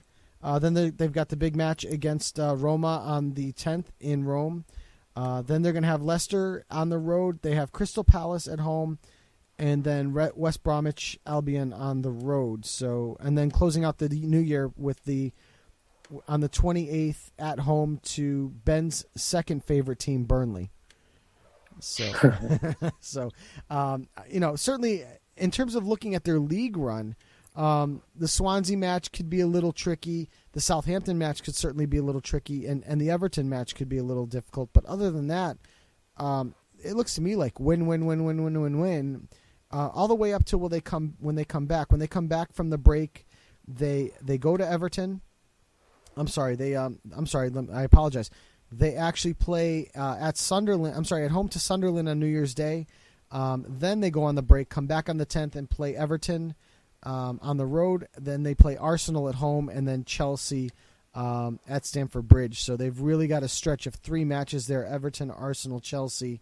2 of them on the road. That is going to be certainly a giant test for them moving forward. Don't you gentlemen think? Yep. Yes. Yeah, I think it's going to be tough. This Chelsea team don't look like they're going to drop many points, but I think maybe the Man City game at Chelsea at Stamford Bridge. I think you're going to. I think City really do need to get something at Stamford Bridge, but I think if anybody can, and I think Man City can, and like you said, they've got a run in before that if they can get some results and confidence behind them, then there's no reason why they can't go to Stamford Bridge and cause them some problems. I agree. So, gentlemen, any further thoughts, or I'll hit the closing music? No, it was nice to have 2 guests on the show, and obviously it's nice for the Red Bulls to be doing well and for Blackburn to be doing well. So it's all smiles on the show at the moment. Closing music it is then. So coming up next week on Low Limit Football, we are currently looking at having Jason Pettigrew from Bleacher Report, possibly Neil Blackman to come on and talk about MLS, and there is the potential of the week after to have David Amayal back, or have him rescheduled from Gianluca Di Marzio to talk Italian football as well. Rob, any closing thoughts? No, I just hope for a good week in the Champions League, in the Copa Sudamerica. And obviously, now that my season's over for soccer and everything, so I can be able to watch more matches. Yeah, so, I just want to answer SirBob really quick. The match on my TV screen right now is Palermo AC Milan. Yep, on Palermo. Yep, so that's what I've got for beIN Sport. Ben, any closing thoughts? No, like I said, it's all smiles at the moment, and good luck to the Red Bull. I hope they keep doing well, and good luck to Blackburn, and good luck to every team that plays Burnley. Yep. So again, special thanks to Matthew Amalfitano from 442 and Bleacher Report. Special thanks as well to Jeff Howard for joining us with such a notice from Hound Sports as well. And for episode of, and thank you again to SirBob in the chat for always making our show entertaining. So for Low Limit Football, episode 49, I am Joe Usello. Yeah, thanks for listening, everyone, and thanks to the guests. And I'm Ben Machine. I'm Roberto Rojas. And thanks for joining us, and good night.